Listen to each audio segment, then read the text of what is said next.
अस्सलाम वालेकुम dear viewers. आज हम इस लेक्चर में जिन जिन टॉपिक्स को कवर करेंगे उनमें सबसे पहले स्पीड है।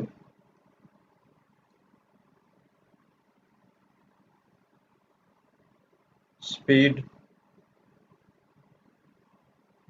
स्पीड में हम यूनिफॉर्म स्पीड पर डिस्कस करेंगे, नॉन यूनिफॉर्म, एवरेज स्पीड और इंस्टेंटेनियस स्पीड, और इसके स्पेशल केसेस डिस्कस करेंगे। इसके अलावा स्पीड के अलावा हम सेकंड नंबर पे वेलोसिटी डिस्कस करेंगे और सिमिलरली इनके टाइप्स भी डिस्कस करेंगे, वेलोसिटी और इनके टाइप्स। तीसरे नंबर पे हम एक्सेलरेशन डिस्कस करेंगे। एक्सेलरेशन को डिटेल में डिस्कस करेंगे, स्पेशली इसके डायरेक्शन का। और जो पास्ट पेपर में एमसीक्यूज आते हैं पीएमसी सिलेबस के मुताबिक, ई कैट एम कैट में, एम कैट में जितने भी एमसीक्यूज आते हैं पास्ट पेपर में, तो हम क्वेश्चन के थ्रू, एग्जाम्पल के थ्रू इस टॉपिक को एक्सप्लेन करने की कोशिश करेंगे। तो लेक्चर को आखिर तक ध्यान से, तवज्जो से सुनिएगा, बड़ा फ़ायदा होने वाला है। ठीक है, तो सबसे पहले स्पीड की बात करते हैं। तो स्पीड बेसिकली क्या है? अगर हम स्पीड की बात करें तो speed total distance divide by total time है। स्पीड है total distance divide by total time. ये तो you are familiar even in school physics with the concept of speed, total distance divided by total time या rate of distance, total distance divided by total time। तो हमें speed की value update होती है। ठीक है, ये सबसे पहले इसका जो यूनिट है, यूनिट इसका क्या है? Metre per second. जो फंडामेंटल कुछ बातें हो तो आपको पता होना चाहिए। डायमेंशन क्या है इसका? डायमेंशन डायमेंशन इसका है LT-1। ठीक, और इसके अलावा आपको ये भी पता है कि ये vector quantity, sorry is scalar quantity. Speed is scalar quantity. आगे हम वेलोसिटी पढ़ेंगे, एक्सेलरेशन, वो दोनों vector quantity. Speed is scalar quantity. ठीक है, इसकी कोई डायरेक्शन नहीं होती, स्पीड स्केलर क्वांटिटी है। तो ये तो कुछ फंडामेंटल चीजें थी।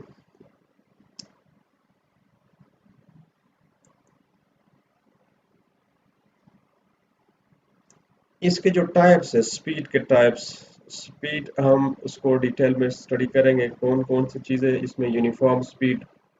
तो स्पीड में ये चीजें आ जाती है, याद रखें। सबसे पहले जो चीज है वो है uniform speed. Uniform speed uniform हो सकती है। स्पीड यूनिफॉर्म किन केस में यूनिफॉर्म स्पीड हो सकती है? फॉर एग्जांपल कि एक ऑब्जेक्ट है, स्ट्रेट लाइन मोशन परफॉर्म कर रहा है from A to B, let suppose between two fix points. Straight road हो सकता है, for example car travelling on a straight road. Let suppose ये 5 मीटर में 5 मीटर डिस्टेंस ट्रेवल कर रहा है 1 सेकंड में, फिर नेक्स्ट 5 मीटर डिस्टेंस ट्रेवल कर रहा है 1 सेकंड में, फिर नेक्स्ट 5 मीटर डिस्टेंस ट्रेवल कर रहा है 1 सेकंड में। तो हम कहेंगे the speed is uniform along a straight line। तो ये तो था एग्जांपल, इसकी एग्जांपल थी straight line motion. Straight line motion, straight line motion example. क्या ये जरूरी है कि स्पीड सिर्फ स्ट्रेट लाइन मोशन में, वन डायमेंशन मोशन में यूनिफॉर्म हो? नो, यहाँ पे तो वेलोसिटी भी यूनिफॉर्म है, स्पीड भी यूनिफॉर्म है, क्योंकि डायरेक्शन भी नहीं चेंज हो रहा। ठीक है, तो हम थोड़ा सा डिफरेंशिएट करने के लिए कोई ऐसा केस भी होना चाहिए कि जिसको वेलोसिटी और स्पीड को डिफरेंशिएट करे। तो सेकंड केस सर्कुलर मोशन में। तो सर्कुलर मोशन में क्या होता है? For example let suppose body circulate कर रही है। सेकंड केस इसका, ये तो फर्स्ट केस था कि speed sir straight line motion में। सेकंड केस में सर्कुलर मोशन की बात करते हैं। तो सर्कुलर मोशन में क्या होता है? In circular motion body circular motion perform कर रही होती है, लेकिन उसकी uniform circular motion, specially circular motion में दो टाइप्स है, एक यूनिफॉर्म है, एक नॉन यूनिफॉर्म है। जो नॉन यूनिफॉर्म है उसमें स्पीड यूनिफॉर्म नहीं रहती, जो यूनिफॉर्म है उसमें स्पीड यूनिफॉर्म रहती है, याद रखें। तो यूनिफॉर्म सर्कुलर मोशन में इन यूसीएम में, शॉर्टकट इसको लिखा हुआ यूसीएम मोशन होना चाहिए, इसमें स्पीड यूनिफॉर्म हो। फॉर एग्जांपल अगर लेट सपोज ये पॉइंट है ए बी सी, तीन पॉइंट्स में ले रहा हूँ, ए पॉइंट लिया, बी लिया, सी लिया। Let suppose body anti clockwise you rotate कर रही है एंटी क्लॉकवाइज डायरेक्शन में। तो लेट सपोज अगर यहाँ पे स्पीड 5 मीटर पर सेकंड है पॉइंट ए पे, ठीक है, तो बी पे भी वही 5 मीटर पर सेकंड रहेगी और सिमिलरली सी पे भी वही रहेगी, लेकिन डायरेक्शन चेंज हो रहा है यहाँ पे। सी पे भी वही 5 मीटर पर सेकंड स्पीड ही रही है, ठीक है। स्पीड यूनिफॉर्म है, आपको नजर आ रहा है कि स्पीड यूनिफॉर्म है, लेकिन वेलोसिटी यूनिफॉर्म नहीं है। लेकिन स्पीड तो हमें स्केलर क्वांटिटी है, हमें तो स्पीड चाहिए, डायरेक्शन के साथ इसका कोई ताल्लुक नहीं है। तो यहाँ पे हम कह सकते हैं कि यूनिफॉर्म सर्कुलर मोशन में इन UCM speed is uniform even though velocity is not uniform। तो ये सेकंड केस है। स्ट्रेट लाइन मोशन के अलावा यूनिफॉर्म सर्कुलर मोशन में भी स्पीड यूनिफॉर्म रहती है। इसके अलावा सेकंड केस हम डिस्कस करेंगे, स्पीड की जो सेकंड टाइप है वो नॉन यूनिफॉर्म है। तो नॉन यूनिफॉर्म तो बहुत इजी हुआ, ऊपर वाली एग्जांपल में जस्ट आप एक ही वैल्यू चेंज कर दें। For example let suppose body की इनिशियल स्पीड कम थी, लेट सपोज ये 4 मीटर पर सेकंड से स्टार्ट हो गई, ठीक है। तो अब ये देखें 4 मीटर, अब देखें टाइम इंटरवल तो सेम है, 1 सेकंड 1 सेकंड 1 सेकंड, नीचे टाइम सेकंड 1 सेकंड, लेकिन ऊपर क्या है, स्पीड एक इंटरवल में चेंज है। तो सॉरी, ऊपर आपने 4 मीटर, ये आपने 4 मीटर करना है। तो पहले उन्होंने 4 मीटर कवर किया, बाद में उसकी स्पीड 5 मीटर हो गई है, तो इसका मतलब है ये नॉन यूनिफॉर्म पर हो जाएगा, ठीक है। यानी क्या करना है, मैं इसको दोबारा इसको कर लेते हैं, ठीक है। नीचे मैं इसको ड्रा करने की कोशिश करूंगा, ठीक है। तो नॉन यूनिफॉर्म स्पीड क्या हो गई, for example let suppose body ने स्टार्ट किया पहले 1 सेकंड में 4 मीटर, फिर नेक्स्ट में let suppose 5 metre, next 1 second में, एंड फिर फॉर एग्जांपल फिर उसने इंक्रीज करके 6 मीटर कर दिया 1 सेकंड में। तो हम कहते हैं ना कि टाइम इंटरवल सेम है लेकिन देखो स्पीड मुसलसल इंक्रीज हो रही है, ये नॉन यूनिफॉर्म स्पीड है। Similarly non uniform circular motion में भी स्पीड नॉन यूनिफॉर्म रहती है। तो ये तो था। तो हम इस पे टाइम ज़्यादा नहीं करते, आगे हम जाएंगे क्वेश्चन आंसर ज़्यादा करेंगे। एवरेज स्पीड, तीसरे नंबर पे एवरेज स्पीड है जो कि ज़्यादा इंपॉर्टेंट है, इसको हम डिटेल में डिस्कस करेंगे क्योंकि इसका स्पेशल टाइप आता है, ठीक है। ये सेकंड नंबर पे हमने नॉन यूनिफॉर्म स्पीड को डिस्कस किया। अब हम एवरेज स्पीड की तरफ जाते हैं। एवरेज स्पीड, अगर हम एवरेज स्पीड की बात कर दे तो ये बेसिकली क्या है, the rate of change of total distance divide by total time है, ठीक है। तो हम इसको ऐसे डिफाइन करते हैं, टोटल डिस्टेंस मैथमेटिकल फॉर्म में, total distance divide by total time.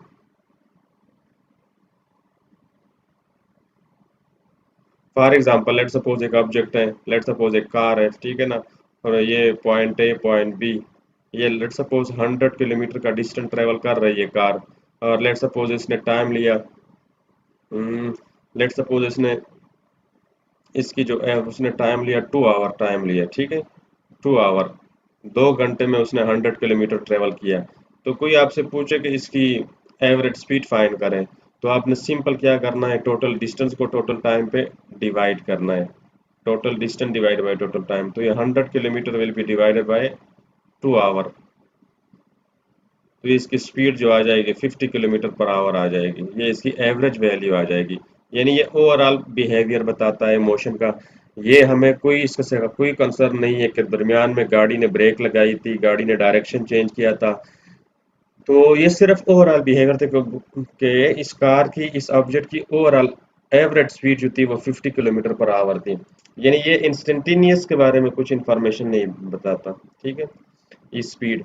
अच्छा, फोर्थ नंबर में इंस्टेंटेनियस स्पीड है, तो हम उसकी तरफ आ रहे हैं, इसे इंस्टेंटेनियस, इंस्टेंटेनियस स्पीड।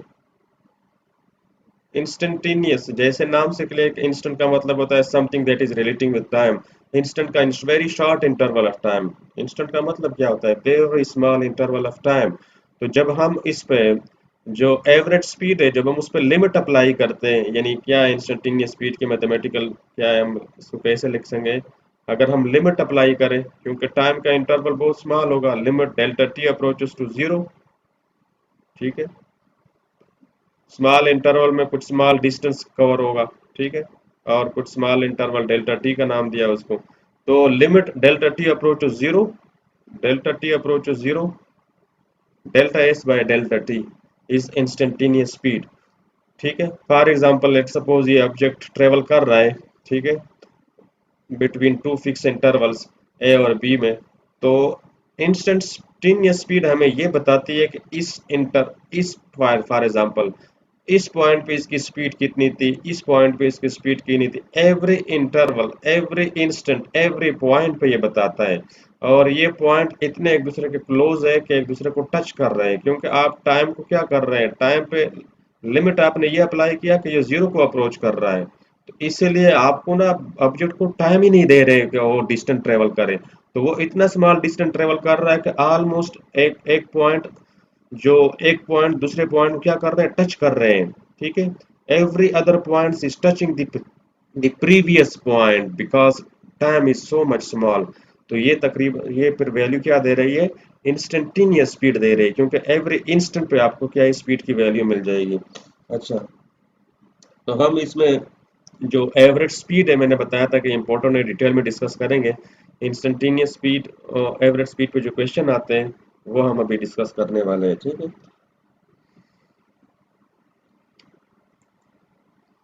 तो एवरेज स्पीड में दो चीज़ें आ जाती है। एवरेज स्पीड में एक इक्वल डिस्टेंसेस का केस आता है। एवरेज स्पीड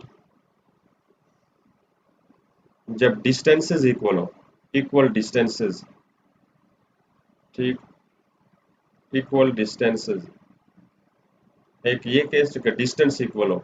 सेकंड केस में ये आता है कि अगर टाइम इक्वल हो, equal time intervals, equal time interval, time interval. अगर हम इन दोनों को सिर्फ दो इंटरवल के लिए डिस्कस करेंगे, याद रखें, we will discuss only for two interval, equal distances भी फॉर टू इंटरवल्स, यानी सिर्फ फॉर टू इंटरवल्स या फॉर टू पार्ट्स, सिर्फ दो पार्ट्स के लिए, ठीक है। यानी एक डिस्टेंस पहले पार्ट में और फिर दूसरे में, और ये भी हम दो इंटरवल के लिए डिस्कस करेंगे फॉर टू इंटरवल्स। जो पीएमसी सिलेबस के मुताबिक में क्वेश्चन आते हैं वो टू इंटरवल के आते हैं। तीन इंटरवल पे या तीन से ज्यादा, इवन हम इसको nth इंटरवल के लिए हम कर सकते हैं। इसमें होता क्या है इक्वल डिस्टेंसेस में, फॉर एग्जांपल ये लेट सपोज अगर एक ऑब्जेक्ट है वो मूव कर रहा है between two fix point, let suppose वो कोई भी ऐसा हो सकता है कि फिक्स पॉइंट है, फॉर एग्जांपल एक स्कूल बॉय है, ठीक है ना, वो घर से स्कूल की तरफ जाता है, तो ये ए इसका स्कूल है, बी उसका ए इसका होम है, बी इसका क्या है, स्कूल है। तो ये एक फिक्स डिस्टेंस हुआ। अब स्कूल और घर में डिस्टेंस चेंज नहीं हो रहा। तो ये अगर हम फॉर एग्जांपल घर और स्कूल का डिस्टेंस अगर हम डिवाइड कर दे दो इक्वल पार्ट्स में, तो पहला पार्ट ये हुआ, फॉर एग्जांपल उसने डिस्टेंस ट्रेवल किया एस, तो दूसरे में भी उसने ऐसे ही कवर किया, ठीक है, क्योंकि हमने इक्वल पार्ट्स कहा है कि इक्वल डिस्टेंसेस है, ठीक है। तो हमने इस डिस्टेंस को डिवाइड किया, पहले में टाइम लेट सपोज t1 लगा और दूसरे में टाइम t2 लगा। तो जो एवरेज स्पीड के दो स्पेशल टाइप है जिसमें इक्वल डिस्टेंसेस है, इक्वल टाइम है। इसमें एक्चुअली क्या है, पहले पार्ट में टाइम तो इक्वल नहीं है लेकिन डिस्टेंसेस इक्वल है। टाइम इज नॉट इक्वल, अगर टाइम इक्वल नहीं है तो स्पीड भी इक्वल नहीं होगी, याद रखें। यहाँ पे जो स्पीड होगी वो v1 होगी, यहाँ पे स्पीड जो होगी ना वो v2 होगी। ये इन दोनों चेंज है, स्पीड भी चेंज होगी, क्योंकि आपको इस इक्वेशन से s is equal to V T, इस इक्वेशन से अगर आप देख ले s is equal to V T, तो यहाँ पे टाइम है और स्पीड में जो रिलेशन है वो इनवर्स रिलेशन है, s बाई v बनता है। अब t इज इक्वल टू क्या है, कांस्टेंट,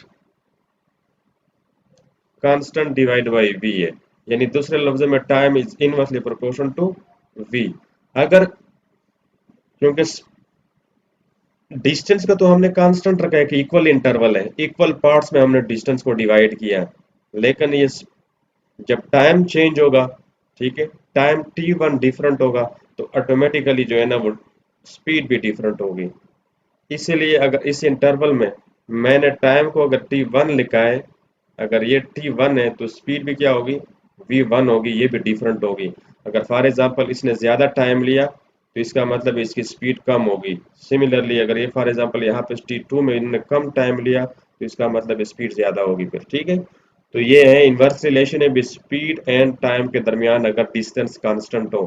तो याद रखने वाली बात कौन सी थी कि जब हम एवरेज स्पीड के दो केसेस की बात करते हैं, दो केसेस की बात करते हैं, तो जब हम उसमें इक्वल डिस्टेंस की बात करते हैं, उसमें क्या है, डिस्टेंस को हम दो बराबर हिस्सों में डिवाइड करते हैं। उसमें पर डिस्टेंस के दो पार्ट्स यानी डिस्टेंस इक्वल होगा। अगर पहले में एस डिस्टेंस है तो दूसरे में भी एस होगा, लेकिन दोनों में टाइम और स्पीड दोनों का डिफरेंट होगा। वो आपको नजर आ रहा है, S is equal to V T equation से मैंने एक्सप्लेन करके बताई है। ठीक है, तो ये चीज आप ध्यान रखिएगा। अच्छा, अब इस केस में जो दो पार्ट्स के लिए, ठीक है, ये मैंने यहाँ पे थोड़ा सा क्लेरिफाई कर दूं कि ये हम दो पार्ट्स के लिए कर रहे हैं, फॉर टू पार्ट्स, ये ठीक है, फॉर टू पार्ट्स, ये पार्ट्स लिखा हुआ है। अच्छा, तो इसमें हम जो स्पीड एवरेज स्पीड का फार्मूला यूज करते हैं, we use the formula for average speed in this case 2v1 v2 divided by v1 plus v2, हम ये फार्मूला यूज करते हैं। इंपॉर्टेंट फार्मूला है, ज्यादातर क्वेश्चन इसी पे आते हैं। जो सेकंड केस है इक्वल टाइम इंटरवल पे, इतने ज्यादा क्वेश्चन नहीं आते, ज्यादा इंपॉर्टेंट नहीं है, क्योंकि इसमें जो मीन यूज होता है वो सिंपल अरिथमेटिक मीन है। और यहाँ पे जो मीन यूज हुआ है वो कौन सा मीन है, हार्मोनिक मीन है, याद रखें, दिस इज हार्मोनिक मीन। और इसमें जो मीन यूज होता है वो सिंपल अरिथमेटिक मीन है। और यहाँ पे हम ये फार्मूला एवरेज स्पीड का यूज करते हैं जब हम बराबर टाइम इंटरवल में इंटरवल को डिवाइड करते हैं। तो उसमें हम क्या करते हैं, चलो सबसे पहले इसको तो ऐसे करते हैं कि थोड़ा सा डायग्राम से समझने की कोशिश करते हैं। फॉर एग्जांपल एक इंटरवल है, लेट सपोज ये डिस्टेंस है between two fix point A and B. हम अब इसको बराबर टाइम इंटरवल में डिवाइड करते हैं। यानी अगर फॉर एग्जांपल ये t1 टाइम है और ये t2 टाइम है, तो यहाँ पे t1 क्या होगा, दो बराबर टाइम इंटरवल का मतलब है कि T1 और T2 दोनों इक्वल होंगे। ठीक है, और यहाँ पे डिस्टेंस इक्वल नहीं होगा, डिस्टेंस पर यहाँ पे S1 होगा तो यहाँ पे S2 होगा। तो इस केस में क्या है, यानी यहाँ पे मैं लिख लेता हूँ कि S1 is not equal to S2। एक चीज ये कि S1 इक्वल नहीं होता S2 के, जबकि टाइम जो है इक्वल होता है। ठीक है, time T1 is equal to T2, ये आपने याद रखना है। जबकि इस केस में क्या होता है, एस यानी अगर फॉर एग्जांपल डिस्टेंस है तो डिस्टेंस तो मैंने ऑलरेडी डिनोट S1 S2 से डिनोट ही नहीं किया, वो तो इक्वल है, लेकिन टाइम क्या है यहाँ पे, इक्वल नहीं है सेकंड फर्स्ट केस में। तो इसमें जो फार्मूला यूज होगा ना टाइम इंटरवल वाला केस में, टाइम इंटरवल वाला केस में जो सिंपल अरिथमेटिक मीन है। और अरिथमेटिक मीन आपको पता है कि एवरेज स्पीड पर हम इजीली फाइंड कर सकते हैं इस फार्मूले से, v1 plus v2 divide by 2। तो ये फार्मूला यूज होगा इन टू केसेस। ठीक है, दो से ज्यादा केसेस के लिए हम एन इंटरवल के लिए कर सकते हैं, but we will not proceed toward that. हमारी जो सिलेबस का हिस्सा है उसमें दो इंटरवल के लिए है।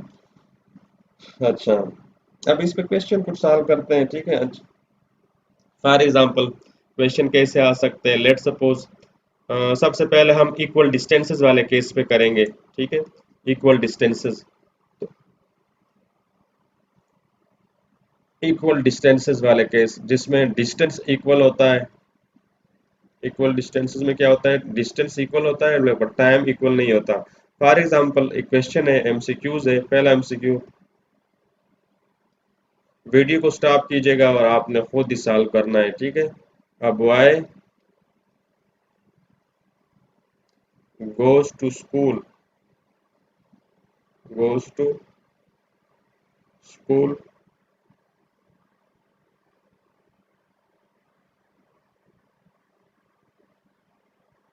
गोज टू स्कूल बल्कि ऐसे लिखते हैं,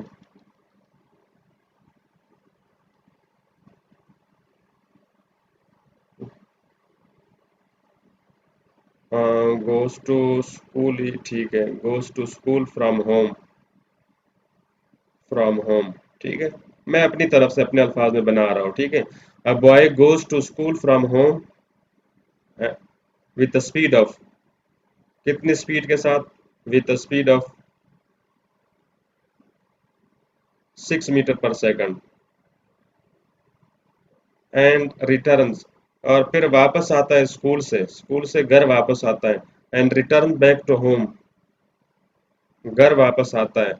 अब ये क्या है, दो फिक्स डिस्टेंस, दो फिक्स पॉइंट्स के दरमियान डिस्टेंस है, एक स्कूल है दूसरा होम है। तो स्कूल और होम दो फिक्स डिस्टेंस है, मीन्स के यहाँ पे डिस्टेंस का केस है कि डिस्टेंस सेम है। अब y goes to school from home with a speed of 6 metre per second and return back to home at a speed of, फिर कितने speed, at a speed of 4 metre per second, 4 metre per second. तो आपने find करना है, find the average speed of the boy, find average speed of boy during the whole journey, पूरी journey में, मतलब है आने में और जाने में। Find the average speed of the boy during the whole journey, है नहीं कि सिर्फ जाने में नहीं, जाने और आने दोनों में, during the whole journey, whole journey. ठीक हो गया। तो क्वेश्चन को आपने स्टॉप करना है और 2 मिनट में आपने इसका आंसर निकालना है, 2 मिनट से ज्यादा नहीं लगने चाहिए। मैं सॉल्व करने लगा हूँ, ठीक है। सोल्यूशन क्या होगा देखें, केस कौन सा है, बॉय स्कूल, घर से स्कूल जाता है, घर को मैंने एच से डिनोट कर दिया और स्कूल को मैंने एस से डिनोट किया। एक दफा वो जाता है घर से स्कूल, फिर वो स्कूल से वापस आता है, ठीक है, रिटर्न बैक, फिर वो वापस आता है, वापसी वाला लाइन मैंने डैश से डिनोट कर दिया, तो ये वापस आ जाता है। तो देखो दोनों का डिस्टेंस तो सेम है, जाने का डिस्टेंस और आने का डिस्टेंस, क्योंकि स्कूल और घर, school and home are not displacing from each other, are not moving away from each other, are not moving towards each other, दोनों के दरमियान फिक्स डिस्टेंस है। तो डिस्टेंस डिस्टेंस सेम हुआ, ठीक है। जाने का डिस्टेंस अगर मैंने इसको s का नाम दिया, तो वापस आने का डिस्टेंस भी मैंने s का नाम देना है। तो डिस्टेंस दो फिक्स पॉइंट के दरमियान हमेशा सेम रहता है। तो सिंपल आप फार्मूला कौन सा यूज करेंगे, इक्वल डिस्टेंसेस वाला, यानी कौन सा अरिथमेटिक मीन नहीं है बल्कि कौन सा हार्मोनिक मीन्स का फार्मूला यूज करेंगे, 2v1 v2 divided by v1 plus v2। अब आप सिर्फ इसमें वैल्यू पुट कर दें। फर्स्ट वैल्यू क्या है c, ये v1 की वैल्यू है, दिस इज v1। और ये सेकंड वैल्यू कौन सी है, ये ये v2 की वैल्यू है। तो फर्स्ट स्पीड, जाने का टाइम और जाने की स्पीड v1 थी और आने की स्पीड कौन सी, 4 मीटर पर सेकंड है, ठीक है।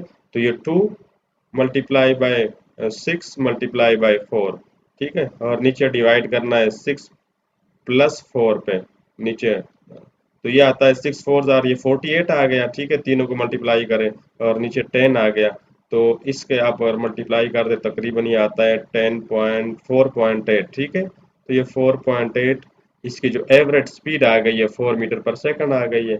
अब बच्चे गलती क्या करेंगे देखें, अगर आप ना बच्चे इसका अरिथमेटिक मीन निकालेंगे, ज्यादातर चांस ये होता है अगर स्पेशल केसेस का ना पता हो, ये क्वेश्चन इसीलिए बोर्ड के पॉइंट ऑफ व्यू से इंपॉर्टेंट है कि बच्चे इसको अटेम्प्ट करेंगे इस फार्मूले से। देखें फार्मूला सिंपल ये वाला अप्लाई करेंगे कि देखो 6 और 4 का एवरेज क्या बनेगा, भाई 6 और 4 का एवरेज तो बहुत इजी है भाई, 5 ही आता है, ठीक है, 5 आता है।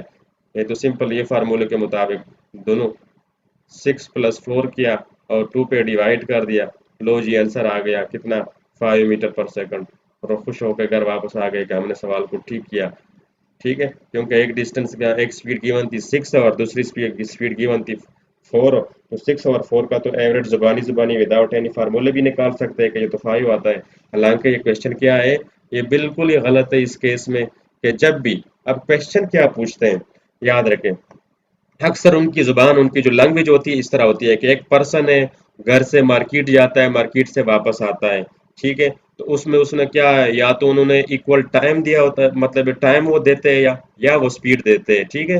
वो डिस्टेंस का जिक्र नहीं करते, ये बात याद रखिएगा। अमूमन वो जिक्र करते हैं ना कि वो इतनी स्पीड के साथ, जनरली वो ज्यादातर मैनी केसेस, ये बहुत ही याद रखने वाली चीज है कि वो अपनी जो लैंग्वेज यूज करता है वो जिक्र यूं करता है कि इतनी स्पीड के साथ वो गया मार्केट, फिर वो घर वापस आया, अक्सर इस तरह जिक्र करता है। फॉर एग्जाम्पल इस तरह करता है, फॉर एक बंदा गया, फॉर एग्जाम्पल पिंडी से गया लाहौर गया, इतनी स्पीड के साथ गया, फिर लाहौर से वापसी पिंडी आया, इतनी स्पीड के साथ वापस आया, तो वो अक्सर स्पीड दे देता है, वो बाकी जिक्र नहीं करता। तो आपने पता चला कि कोई दो सिटी का जिक्र हुआ है, तो दो सिटी के दरमियान, दो शहरों के दरमियान डिस्टेंस तो फिक्स रहता है, फौरन आपने पहचान लिया कि ये तो इक्वल डिस्टेंसेस वाला केस है।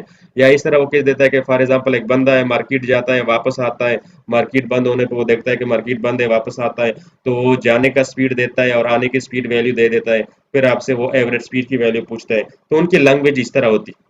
तो इन सब केसेस में जब वो आपने पहचान लिया कि डिस्टेंस फिक्स है, डिस्टेंस कांस्टेंट है बिटवीन टू पॉइंट्स, तो आपने हार्मोनिक मीन वाला फार्मूला, ये वाला फार्मूला अप्लाई करना है, ना कह अरिथमेटिक मीन वाला 2v1 v2 divided by v1 plus v2 का फार्मूला यूज करता है। अब तो आई थिंक कहीं आप धोखा नहीं खाएंगे, मैंने क्लैरिफाई कर दिया कि एग्जामिनेशन की लैंग्वेज भी बता दी है, और अमूमन वो क्या क्या पूछता है, क्या क्या वैल्यू देता है। मैंने बताया कि वो स्पीड देता है, या कभी कभी वो टाइम का जिक्र करता है, डिस्टेंस का जिक्र नहीं करता, क्योंकि उन्होंने यही तो पूछना होता है कि इक्वल डिस्टेंस के केस में तो यही एक चीज है कि वो इक्वल डिस्टेंस वो जिक्र नहीं करता क्वेश्चन में। अच्छा, नेक्स्ट नेक्स्ट क्वेश्चन है, अच्छा क्वेश्चन है, आपने क्वेश्चन अटेम्प्ट करें, फिर आई थिंक आपके कंसेप्ट सारे क्लियर हो जाएंगे। ठीक है, अगर ये वाला क्वेश्चन आपने समझ लिया अच्छे तरीके से, तो ये समझे कि ये टॉपिक आपने एवरेज स्पीड वाला और इसमें जो स्पेशल केस इक्वल डिस्टेंसेस वाला है, समझे कि आपने बिल्कुल समझ लिया अगर ये क्वेश्चन आपने अटेम्प्ट किया। इस क्वेश्चन में हम तीन चीजें फाइंड कर लेंगे। ठीक है, वैसे पूछा तो सिर्फ उसने एक ही चीज है, उसने एवरेज स्पीड पूछी भी नहीं है, सेकंड केस में वेलोसिटी पूछी है। तो क्वेश्चन मेरा सेकंड एमसीक्यूज है, वीडियो को आपने स्टॉप करना है और इस एमसीक्यूज को आपने सॉल्व करना है। Stop the video and solve, try to solve by itself. ठीक है, क्या है लैंग्वेज, क्या है a person, a person has to cover a distance, has to cover has to cover a distance has to cover a distance, कितना distance है, total distance given है of 6 kilometre in 45 minutes, in 45 minutes, 45 minutes में, if he covers one half of the distance,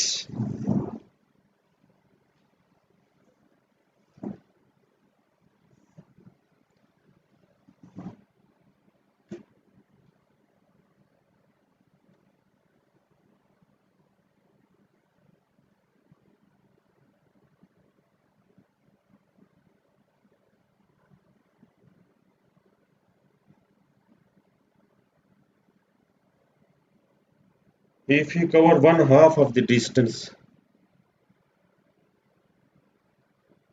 in two third in two-third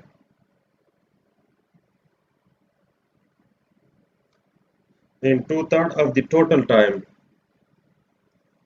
of the total time of the total time to cover the remaining distance, to cover the remaining distance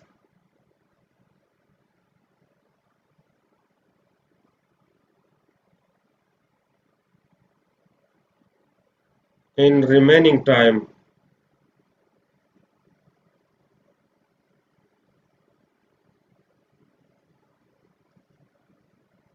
in remaining time his speed, his उसकी जो speed है इन, और ये भी उसने बताया कि speed की वैल्यू किलोमीटर पर आवर में, इन kilometre per our must be,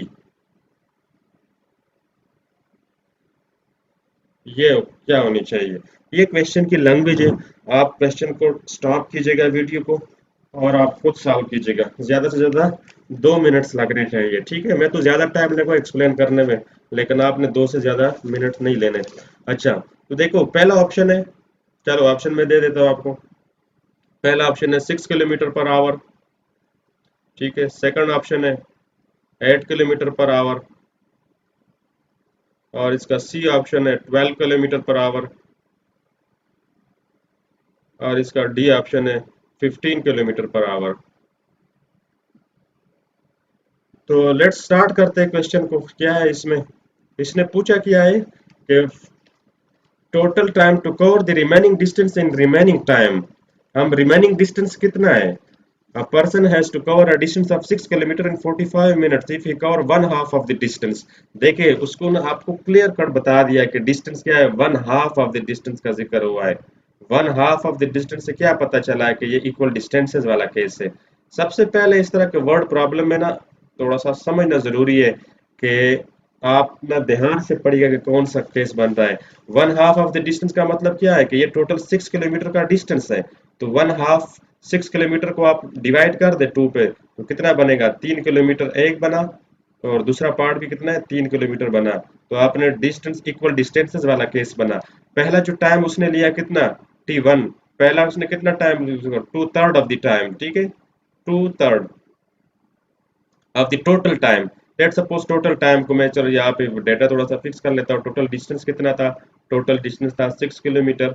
ऐसे लिख लेते हैं ताकि आसानी हो, ठीक है। टोटल टाइम कितना था? 45 मिनट्स था, ठीक है, 45 मिनट्स ये था। तो हमने T1 को निकाला है, of the total time in 2/3। 2/3 का मतलब है 2/3 ऑफ द टोटल। ऑफ जब भी आता है तो उसका मतलब होता है multiply. Total time mean total time को हमने टाइम टी का नाम दिया, तो इसलिए मैंने मल्टीप्लाई कर दिया, ठीक है। ऑफ द टोटल टाइम, तो ये टी से मल्टीप्लाई हुआ। और सेकंड उसने कितना, जो T2 टाइम है, T2 टाइम, उसमें क्या है, कितना टाइम बाकी बचा है? 2/3 मीन्स के 2/3 ऑफ द टोटल टाइम। अब पहले तो चलो T1 निकाल लेते हैं कि T1 कितना बनता है। देखो T1 की वैल्यू आती है 2/3 of the total time. Total time कितना है? 45 मिनट्स है, ठीक है। तो अगर आप इसको निकालेंगे, इसकी वैल्यू निकालेंगे, 2/3 का मतलब होता है कि ये हो गया, किस पे हुआ? 15 के टेबल पे चला गया, तो ये 30 मिनट्स आया, ठीक है। 30 मिनट्स का मतलब है हाफ आवर, आधा घंटा, 1/2 आवर, ये टाइम है। अगर आधा घंटा इधर गुजरा तो कितने बचे? बाकी टाइम कितना बचा? ये तो आप इधर जुबानी भी निकाल सकते हैं कि टोटल 45 मिनट्स है, और पहले में उसने आधा घंटा, T1 कितना टाइम लिया उसने? हाफ आवर लिया, यानी 30 मिनट उसने यहाँ पे लिया। तो T2 कितना बचा है? 15 मिनट। ये तो आप जुबानी ऐसे भी निकाल सकते हैं, ठीक है। अगर सेकंड टाइम दिया भी ना हो, पहला टाइम दिया हो, तो आप निकाल सकते हैं। अमूमन वो लैंग्वेज ऐसे यूज करता है कि फर्स्ट का दे देता है और सेकंड का वो नहीं देता। तो फर्स्ट का आपने निकाल दिया, टोटल तो उन्होंने दे दिया, तो टोटल में से फर्स्ट का निकालेंगे तो रिमेनिंग टाइम आ जाएगा, ठीक है। तो ये इजी है थोड़ा सा समझना कि उसने टोटल टाइम दिया हो और फर्स्ट इंटरवल का उसने टाइम दिया हो, तो आप इजीली रिमेनिंग टाइम इंटरवल का अपने T2 फाइंड कर सकते हैं। तो हमने T1 और T2 दोनों निकाला है, ठीक है। और 45 मिनट्स को आप आवर में चेंज करेंगे तो ये 1/4 आवर्स आता है, ठीक है। एक घंटे का 1/4 पार्ट आता है, 1/4 आवर। तो उसने पूछा क्या था actually, what was he asking? तो ये पूछा, क्या पूछ रहे थे? देखें, वो पूछ रहे थे कि डिस्टेंस रिमेनिंग, मैं क्वेश्चन को दोबारा थोड़ा सा देख ले। To cover the remaining distance and in remaining time ही speed in kilometre must be. Remaining distance यानी रिमेनिंग डिस्टेंस कितना है? 3 किलोमीटर है। इन रिमेनिंग टाइम, और रिमेनिंग टाइम हमने फाइंड कर दिया, वो 15 मिनट से 1/4 आवर है। तो हमने क्या करना है, उसमें अपने स्पीड निकालनी है, ठीक है। उसने एवरेज स्पीड नहीं पूछा है, हालांकि वो एवरेज स्पीड भी पूछ सकते हैं और हम फाइंड भी करेंगे उसको। अगर वो एवरेज स्पीड पूछ लेता है फिर आप क्या करते हैं, वो भी हम फाइंड करेंगे, ठीक है। तो आप याद रखें, यहाँ पे हम सेकंड केस में स्पीड फाइंड करने की कोशिश करेंगे, ठीक है। तो वो मैं देखे यहाँ पे कैलकुलेट करने लगा हूँ, आसान है। तो V2 S is equal to VT होता है, ठीक है। और यहाँ से V की वैल्यू आ जाती है S/T। लेकिन सेकंड केस में क्या होगा, स्पीड क्या होगी? V2 होगी ना, और डिस्टेंस तो सेम है, तो टाइम भी डिफरेंट है, T2 है। तो ये फार्मूला लगेगा, V2 is equal to S/T2। और ये आप वैल्यू पुट कर दे, 3 किलोमीटर है, ठीक है, sorry 3 kilometre divided by 1/4 hour. 15 minutes को हमने कन्वर्ट किया था 1/4 आवर, तो इसका आंसर कितना आया? 12। ये 1/4 डबल डिनोमिनेटर में होने की वजह से न्यूमरेटर के साथ यानी 3 के साथ मल्टीप्लाई हो जाएगा, तो 12 किलोमीटर पर आवर इसका आंसर आ गया, ठीक है। तो ये है V2 का आंसर, हमने फाइंड कर दिया 12 kilometre per our. Just 1 minute से ज़्यादा टाइम नहीं लगता ये सवाल करने में, ये याद रखें, not more than 1 minute, time इससे ज़्यादा नहीं लगता। अच्छा, तो सेकंड पार्ट हमने कर लिया कि इसका ऑप्शन सही कौन सा बना? C option. C option was the right option. तो ये 12 किलोमीटर है। अगर वो आपसे पूछता कि V1 फाइंड कर दे, V1 स्टार्ट में उसकी स्पीड, फर्स्ट इंटरवल में उसकी स्पीड की वैल्यू क्या आती, फिर आप क्या करते? ये आपने, ये भी हम फाइंड कर सकते थे अगर स्टार्ट वाले इंटरवल में हम फाइंड करते। तो स्टार्ट वाले इंटरवल में देखें, हम क्या यूज करते? फार्मूला वही यूज करते कि V1 is equal to S1, sorry S तो इक्वल है तो S1 लेके जरूरत है T1। तो ये एस कितना था, पहले इंटरवल में 3 किलोमीटर ही था और टाइम कितना लगा था, 2/3 का लगा था। 2/3 हमने कन्वर्ट कर दिया तो 1/2 आवर्स आया था। तो 1/2 आवर्स ये आ जाएगा 6 किलोमीटर पर आवर। ठीक हो गया। तो ये सेकंड का, ये V1 की वैल्यू आ गई थी। अगर वो एवरेज स्पीड पूछता, अब गेम स्टार्ट है। असल में वो क्वेश्चन तो ज्यादातर पूछता है एवरेज स्पीड ही पूछ लेता है, लेकिन यहाँ पे उन्होंने सेकंड इंटरवल की स्पीड पूछ ली। फिर आप क्या करते हैं? सिंपल सी बात है कि आपने वो वाला फार्मूला यूज करना था, हार्मोनिक मीन वाला। ठीक है, तो हमने ये फार्मूला यूज करना था। देखिए वैल्यू क्या आती है, वैल्यू आती है 2, V1 की वैल्यू कितनी आ गई है, 6 किलोमीटर, और V2 की 12 किलोमीटर, और ये V1 6 + 12। ठीक है ना, 6 + 12 ये करेंगे तो कितनी वैल्यू आती है, आप सारा कैलकुलेट करेंगे तो इससे वैल्यू आ जाती है 8 किलोमीटर पर आवर। कैलकुलेशन आप खुद कीजिएगा, 8 किलोमीटर पर आवर। तो देखें एवरेज स्पीड की वैल्यू ये आ गई है। तो देखिए एक क्वेश्चन से हमने 3 आंसर निकाले, क्या क्या, दोबारा ध्यान से सुनिएगा। अगर वो पूछता हमसे एवरेज स्पीड, तो एवरेज स्पीड पूछता तो ये आंसर आ जाता, कौन सा, सेकंड ऑप्शन, बी ऑप्शन आता। अगर वो V1 पूछता तो 6 किलोमीटर पर आवर आया। अगर उसने V2 पूछ लिया इस क्वेश्चन में तो हमारा आंसर कितना आया, 12 किलोमीटर पर आवर। ठीक है, क्योंकि फर्स्ट केस में स्पीड क्यों कम आई है, क्योंकि उसने टाइम कितना लिया था, डबल टाइम लिया था, आधा घंटा लिया था। और सेकंड केस में उसने उसका आधा टाइम लिया था, 15 मिनट्स लिए थे। तो टाइम आधा हुआ तो स्पीड क्या हुआ, डबल हो गई है। क्योंकि स्पीड और टाइम में इनवर्स रिलेशन होता है जब डिस्टेंस कांस्टेंट होता है। बहुत इंपॉर्टेंट है ये वाली बात, मैंने स्टार्ट में बताई थी बिल्कुल initially. When distance is constant, time and speed are inversely proportional to each other. Therefore देखो ना, अगर V1 की वैल्यू 6 किलोमीटर पर आवर आई है तो V2 की वैल्यू 12 किलोमीटर पर आवर आई है, डबल आई है। क्यों? क्योंकि टाइम उसने यहाँ पे कितना लिया है, स्टार्ट में उन्होंने डबल टाइम लिया, आधा घंटा, और उसमें उसने सिर्फ 15 मिनट लिए हैं, यानी आधे घंटे का भी आधा। ठीक है, 1/4 आवर। तो ये क्वेश्चन था, बहुत अच्छा क्वेश्चन था। Now we proceed towards equal time interval वाला केस है, वो तो बहुत इजी है। ठीक है, जस्ट इजी, ज्यादातर क्वेश्चन उस पे आते भी नहीं है, याद रखें। इक्वल डिस्टेंसेस आएंगे तो इक्वल डिस्टेंसेस वाला केस आता है पेपर में। तो अब हम करने वाले हैं इक्वल टाइम का।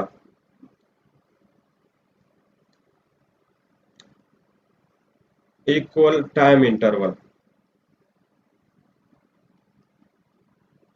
टू इक्वल टाइम इंटरवल, मैं शार्ट में लिख रहा हूँ, टू इक्वल टाइम इंटरवल्स। ठीक है, क्या होता है, फॉर एग्जांपल ये ए टू बी है। ठीक है, डिस्टेंस है, टाइम इंटरवल T1, ये T1 ये T2 है।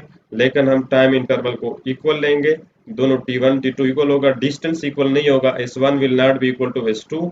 याद रखें इस केस में क्या होता है, S1 S2 के इक्वल नहीं होता। तो अगर S2 S2 के इक्वल नहीं था तो इसका मतलब क्या हुआ कि S is equal to VT आप यूज करें, VT, S is equal to VT equation use करें। अगर डिस्टेंस डिफरेंट है, टाइम कांस्टेंट रहा, ठीक है ना, टाइम क्या है, इसका मतलब है कांस्टेंट मल्टीप्लाई बाय वी। ठीक है, एस प्रोपोर्शनल हुआ किसके, वी के। ठीक है, तो इसका मतलब है कि वी भी चेंज होगा। ये मैं थोड़ा सा एनालिसिस कर, इक्वेशन के एनालिसिस करे तो बहुत सारी चीजें इजी हो जाती है। ठीक है, बहुत सारी चीजों को आप इक्वेशन के थ्रू समझ सकते हैं। तो इस केस में क्या होगा, अगर डिस्टेंस सेम नहीं है तो इसका मतलब एक और चीज भी सेम नहीं है, V1 will not be equal to V2। ठीक है, वो एक दूसरे के डायरेक्टली प्रोपोर्शनल है। डिस्टेंस ज्यादा होगा तो स्पीड भी ज्यादा होगी, डिस्टेंस कम होगा तो स्पीड भी कम होगी। तो इसमें आपने ये चीजें याद रखनी है। तो इक्वल टाइम इंटरवल मींस कि time T1 is equal to T2। ठीक है, S1 is not equal to S2, distance equal नहीं है, तो इसका मतलब है कि V1 will not be equal to V2। तो ये आपने समझना है। ठीक है, ये तीन चीजें हो गई, आपने याद रखना है। S is equal to VT equation क्या है, for example let suppose question है कि a train has a speed of 60 kilometer for first half hour and 40 kilometer hour for the next half hour, its average speed in kilometer per hour is। तो आप इसकी average speed find करते हैं, just straight forward question है, you can find it easily. ठीक है, आप इसको जस्ट 1 मिनट में सॉल्व कर सकते हैं। क्या क्वेश्चन है, एमसीक्यूज क्या है, एमसीक्यूज है कि अ train,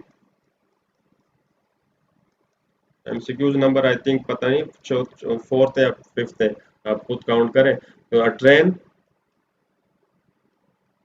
train has a speed of, देखो उसने स्पीड दिया है, अमूमन वो स्पीड देता है of 60 kilometre per our.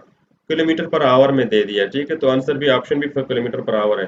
For first half hour, for the first, देखिए टाइम का जिक्र हुआ है कि फर्स्ट हाफ आवर, पहला आधा इंटरवल है first half hour, and 40 kilometre, और फिर कितना है 40 kilometre per hour for the next half hour, for the next half hour, find the average speed, find the average speed, average speed of the train, of train, train की average speed find करें। तो बहुत easy है, just arithmetic mean का formula आपने apply करना है। v1 की वैल्यू कितनी है, 60 किलोमीटर पर आवर है, 60 kilometre, 60 kilometre per our. v2 की वैल्यू उसने दे दी है 40 किलोमीटर पर आवर, ठीक है, और जस्ट आपने वैल्यू पुट करनी है एवरेज स्पीड की। तो एवरेज स्पीड है, अरिथमेटिक मीन यूज करना है, क्योंकि टाइम इंटरवल उसने दे दिया कि इक्वल है फर्स्ट हाफ आवर और नेक्स्ट हाफ आवर, ठीक है। तो ये आपने 60 किलोमीटर पर आवर को, चलो यूनिट में बाद में पुट करूंगा, आखिर में हमें पता है स्पीड का यूनिट क्या होता है, वो किलोमीटर पर आवर ही हम यूज कर लेंगे, ठीक है, डिवाइडेड बाई 2। तो ये आ जाता है 100 डिवाइड बाई 2, तो ये 50 किलोमीटर पर आवर आ गई स्पीड, ठीक है, पर आवर। हमने स्पीड को यूनिट चेंज नहीं किया, इसको किलोमीटर में ही रहने दिया, ठीक है, ऑप्शन भी किलोमीटर पर आवर में है, ठीक है, और इसको आवर में, तो kilometre per our 50 kilometre per our. और ये आप जुबानी भी निकाल सकते थे कि 60 और 40 का जो मीन होता है अरिथमेटिक मीन वो 40 होता है। लेकिन what was the critical point in this question, कि उसने यहाँ पे आपने देखा कि टाइम इक्वल था फर्स्ट हाफ आवर और नेक्स्ट हाफ आवर, तब हमने ये फार्मूला अरिथमेटिक मीन का यूज किया। होप ये समझ आ गया होगा। अब वेलोसिटी की बात करते हैं, ठीक है, नेक्स्ट हमारा टॉपिक है वेलोसिटी। तो वेलोसिटी में बेसिकली वेक्टर क्वांटिटी है, तो इसको थोड़ा सा ज्यादा ध्यान से आपने करना है। Vector quantity are not easy to handle as compare to scalar quantities, ठीक है, तो ये आपने याद रखना, बाकी बेहतर रहेगा। वेलोसिटी है तो चले मैं इसको, सबसे पहले तो इसकी जो फंडामेंटल है वो तो स्टडी कर लें, ठीक है, बेसिक बेसिक चीज़ है। एक तो डेफिनेशन है, डेफिनेशन क्या है, rate of change of displacement है, rate of change, change of displacement, rate of rate of change of displacement is called velocity, ठीक है। फर्स्ट पॉइंट इसका ये आपने याद रखना है कि इसका यूनिट आपको पता है, स्पीड और वेलोसिटी के यूनिट सेम रहते हैं, मीटर पर सेकंड इसका यूनिट है। इसका डायमेंशन भी आपको पता है, मैं डायमेंशन को DIM से शॉर्टकट डिनोट करता हूँ, वो LT-1 है, ठीक है, ये भी पता होना चाहिए। तीसरे नंबर पे ये vector quantity, it's a vector quantity, velocity क्या है, वेक्टर क्वांटिटी है। ये आपने ये चार चीज़ें, ये तीन चीज़ें, ये तो ज़रूरी चीज़ें थी, ठीक है। तो हम इसमें इसके टाइप्स अगर स्टडी करें कि टाइप्स ऑफ वेलोसिटी, वेलोसिटी को हम इस तरह करेंगे कि इसके, अब वेलोसिटी देखें, वेलोसिटी यूनिफॉर्म भी हो सकती है, नॉन यूनिफॉर्म भी हो सकती है, ठीक है। सबसे पहला केस क्या है, यूनिफॉर्म वाला है, कि वेलोसिटी यूनिफॉर्म कब होगी, यूनिफॉर्म वेलोसिटी। सेकंड केस है non uniform, non uniform, non uniform velocity. Third case हम इसका एवरेज वेलोसिटी डिटेल में डिस्कस करेंगे, एवरेज वेलोसिटी, एवरेज वेलोसिटी। और फोर्थ हम इसका डिस्कस करेंगे इंस्टेंटेनियस वेलोसिटी, ठीक है, इंस्टेंटेनियस वेलोसिटी, इंस्टेंटेनियस, चलो इसको पूरा लिख लेते हैं स्पेल, इंस्टेंटेनियस। तो uniform velocity, non uniform velocity, average velocity और instantaneous velocity. Uniform velocity just मैंने यूनिफॉर्म स्पीड के केस वाले एग्जांपल में दूंगा, तभी तो यूनिफॉर्म हो सकती है जब मैग्नीट्यूड और डायरेक्शन दोनों क्या हो, फिक्स हो। 5 मीटर डिस्टेंस 1 सेकंड में, नेक्स्ट 5 मीटर डिस्टेंस 1 सेकंड में, और फिर नेक्स्ट 5 मीटर डिस्टेंस 1 सेकंड में, इसको हम यूनिफॉर्म कहेंगे। अगर इसमें एक भी चीज चेंज हो गई है तो नॉन यूनिफॉर्म होगी। कौन सी चीज है, चीज का मतलब क्या है, मैग्नीट्यूड और डायरेक्शन। वेलोसिटी याद रखें, वेलोसिटी वेक्टर क्वांटिटी है, मैं यहाँ पे लिख लेता हूँ, मैग्नीट्यूड है प्लस डायरेक्शन है, दोनों चीजें में चेंज नहीं आना चाहिए, तब जाके वेलोसिटी यूनिफॉर्म रह सकती है। MAG मैंने मैग्नीट्यूड के लिए लिखा, DIR डायरेक्शन के लिए। तो मैग्नीट्यूड और डायरेक्शन दोनों सेम कांस्टेंट रहने चाहिए, तो ये सिर्फ स्ट्रेट लाइन मोशन में पॉसिबल है। स्ट्रेट लाइन मोशन में, वन डायमेंशन मोशन हो, स्ट्रेट लाइन में, कर्व पाथ भी नहीं होना चाहिए। अदरवाइज ये यानी सर्कुलर मोशन में वेलोसिटी यूनिफॉर्म नहीं रह सकती है, वहां पे डायरेक्शन चेंज होता है। वो यूनिफॉर्म सर्कुलर मोशन हो या नॉन यूनिफॉर्म हो, दोनों में वेलोसिटी क्या है, कांस्टेंट नहीं है, वेरिएबल है। तो नॉन यूनिफॉर्म आपको पता चल गया। फॉर एग्जांपल ऊपर वाली केस में लेट सपोज ये 2 metre per second 2 metre distance travel किया फर्स्ट में, फिर उस लेट सपोज 3 मीटर कवर कर दिया लेट सपोज 1 सेकंड में, ठीक है ना। टाइम इंटरवल देखो सेम है लेकिन डिस्टेंस ट्रेवल इक्वल नहीं है। ये 4 मीटर डिस्टेंस ट्रेवल कर दिया नेक्स्ट सेकंड में, तो ये हम कहते हैं कि नॉन यूनिफॉर्म है। वेलोसिटी यूनिफॉर्मली यानी ग्रेजुअली डिक्रीज हो रही है, सॉरी ग्रेजुअली इंक्रीज हो रही है, ठीक है।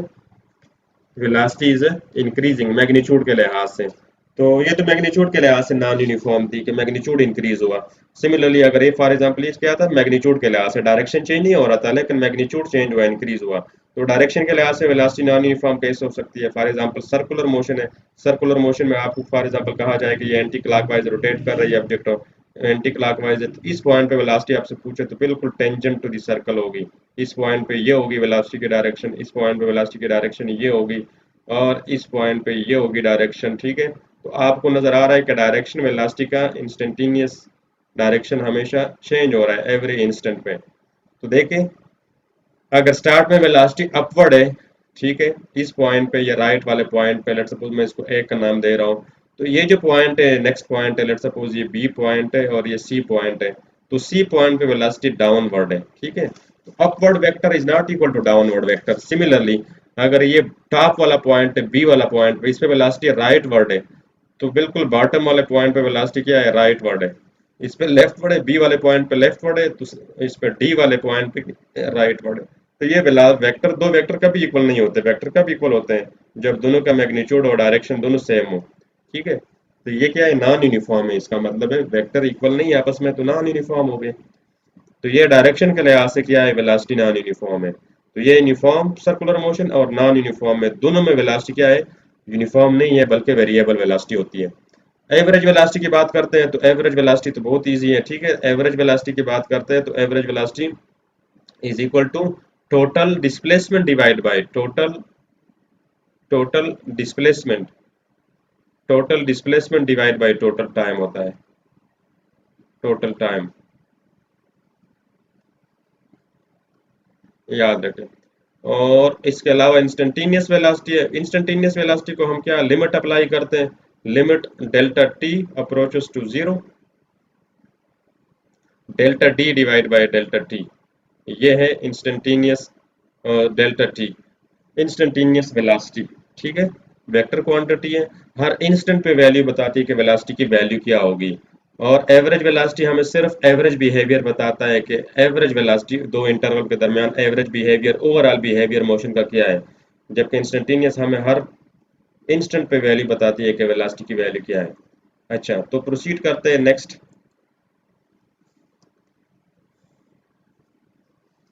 कुछ इंपॉर्टेंट पॉइंट्स है एवरेज और इंस्टेंटेनियस वेलोसिटी के हवाले से।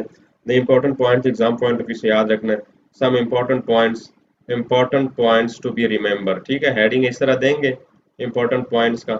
फर्स्ट है कि जो मैग्नीट्यूड है, एक चीज तो आपने याद रखनी है, बहुत इंपॉर्टेंट है कि जो जो स्पीड हम जो डिफाइन करते हैं ना, कि स्पीड की डेफिनेशन कि magnitude of speed, sorry magnitude of velocity, magnitude of velocity को क्या कहा जाता है, कोई बच्चा बता सकता है। Anybody can tell that magnitude of velocity is किसके इक्वल होता है, स्पीड के इक्वल होता है, याद रखें।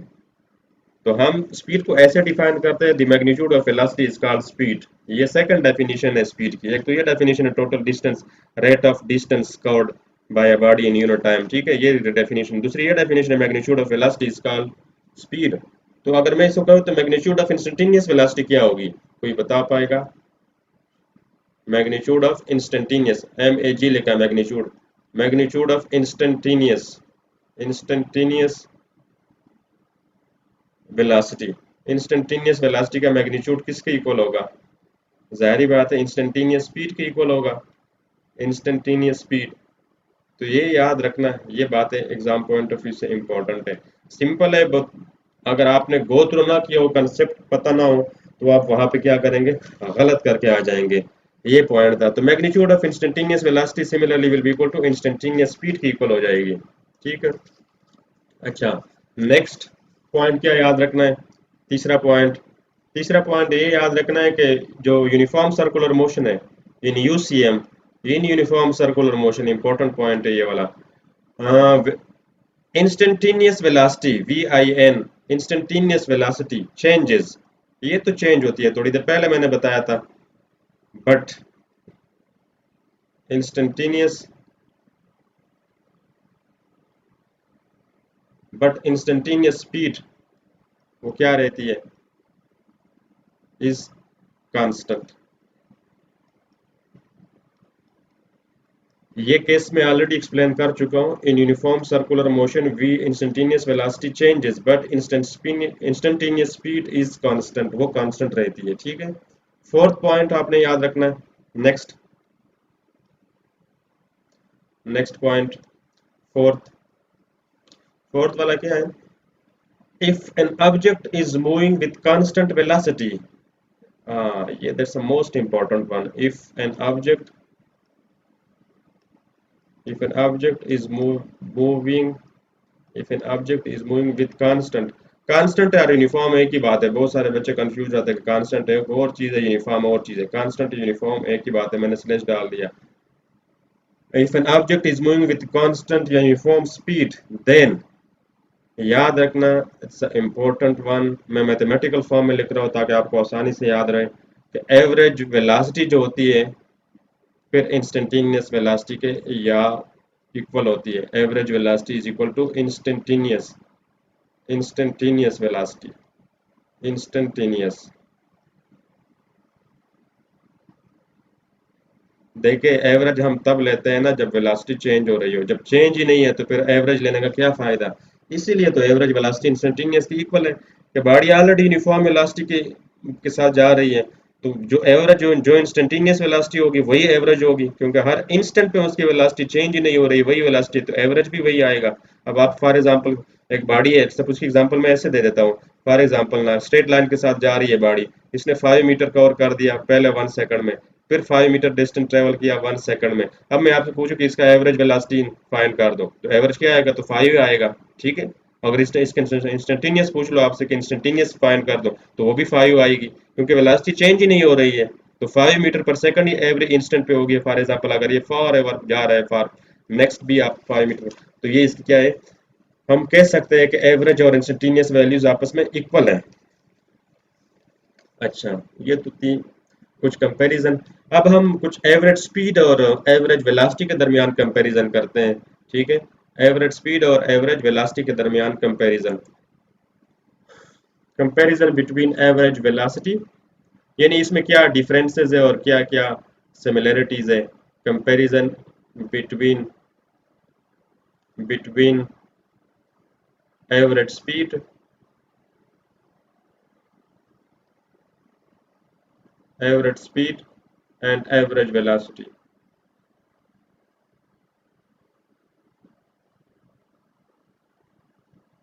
पहला पॉइंट क्या है? फर्स्ट पॉइंट है एवरेज स्पीड स्केलर है। ठीक है, फर्स्ट पॉइंट बहुत इंपॉर्टेंट पॉइंट है एग्जाम पॉइंट ऑफ व्यू से। एवरेज स्पीड जो है स्केलर है, ये स्केलर है, जबकि जो एवरेज वेलोसिटी है वो वेक्टर क्वांटिटी है। एवरेज वेलोसिटी,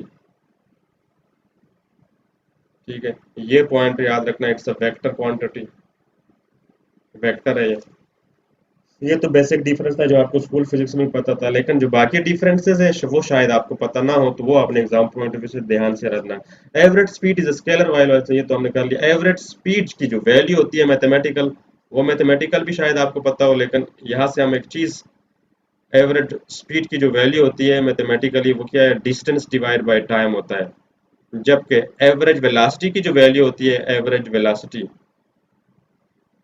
वो total displacement divide by time होता है। ठीक है, डिस्प्लेसमेंट डिवाइड बाय टाइम, ये वेक्टर क्वांटिटी है, ये डिफरेंस। अब आपको ये चीज आपको पता है, हमने स्टडी की थी। तीसरा पॉइंट में इसको नाम दे रहा हूं, हमें पता है कि डिस्टेंस जो है वह हमेशा या तो ग्रेटर होता है या इक्वल होता है डिस्प्लेसमेंट से। ठीक है, इक्वल तब हो सकता है जब मोशन अलोंग स्ट्रेट लाइन हो, ठीक है, तब डिस्टेंस और डिस्प्लेसमेंट क्या इक्वल होते हैं। In all other cases distance is greater than displacement. ये हमने डिटेल में डिस्कस किया था। अच्छा, अब डिस्टेंस अगर ग्रेटर है तो इसका क्या मतलब हुआ कि जो एवरेज स्पीड है वो हमेशा ग्रेटर होगी, क्योंकि एवरेज स्पीड तो डिस्टेंस पे डिपेंड कर रही है, तो average speed must be greater और equal to average velocity. This is important point, exam point of view से बहुत इंपॉर्टेंट है। एवरेज वेलोसिटी का हमेशा या तो क्या है, एवरेज स्पीड या तो ग्रेटर होगी या इक्वल होगी, क्योंकि एवरेज स्पीड देखो ना इसमें डिस्टेंस पे डिपेंड कर रहा है, और ये मैथमेटिकली इससे डिस्टेंस पे डिपेंड कर रहा है, या डिस्प्लेसमेंट, और डिस्प्लेसमेंट हमेशा या तो लेस होती है या इक्वल होती है डिस्टेंस के। अच्छा नेक्स्ट, ये दिस इम्प्लाइज दैट लिखा हुआ है, ठीक है, अगर डिस्टेंस ग्रेटर और इक्वल है तो इसका मतलब है एवरेज स्पीड भी ग्रेटर और इक्वल है एवरेज वेलोसिटी से। अच्छा फोर्थ पॉइंट है, फोर्थ पॉइंट डिस्कस करते हैं। अगर एक मूविंग ऑब्जेक्ट के लिए रेस्ट में ऑब्जेक्ट नहीं होना चाहिए, कंडीशन हम ये अप्लाई करते हैं for moving object, for moving object, for moving object average speed, जो एवरेज स्पीड है, जो एवरेज स्पीड है वो क्या है, average speed can not B negative नहीं हो सकता, कैन नॉट बी नेगेटिव और जीरो, ये याद रखें। इट इज ओनली पॉजिटिव, हमेशा ये पॉजिटिव होता है, इट इज ऑलवेज पॉजिटिव, ये हमेशा पॉजिटिव होता है। लेकिन कंडीशन क्या हो, गया ऑब्जेक्ट मूव कर रहा हूं, अगर रेस्ट में है तो फिर तो स्पीड एवरेज स्पीड जीरो हो सकती है, ठीक है।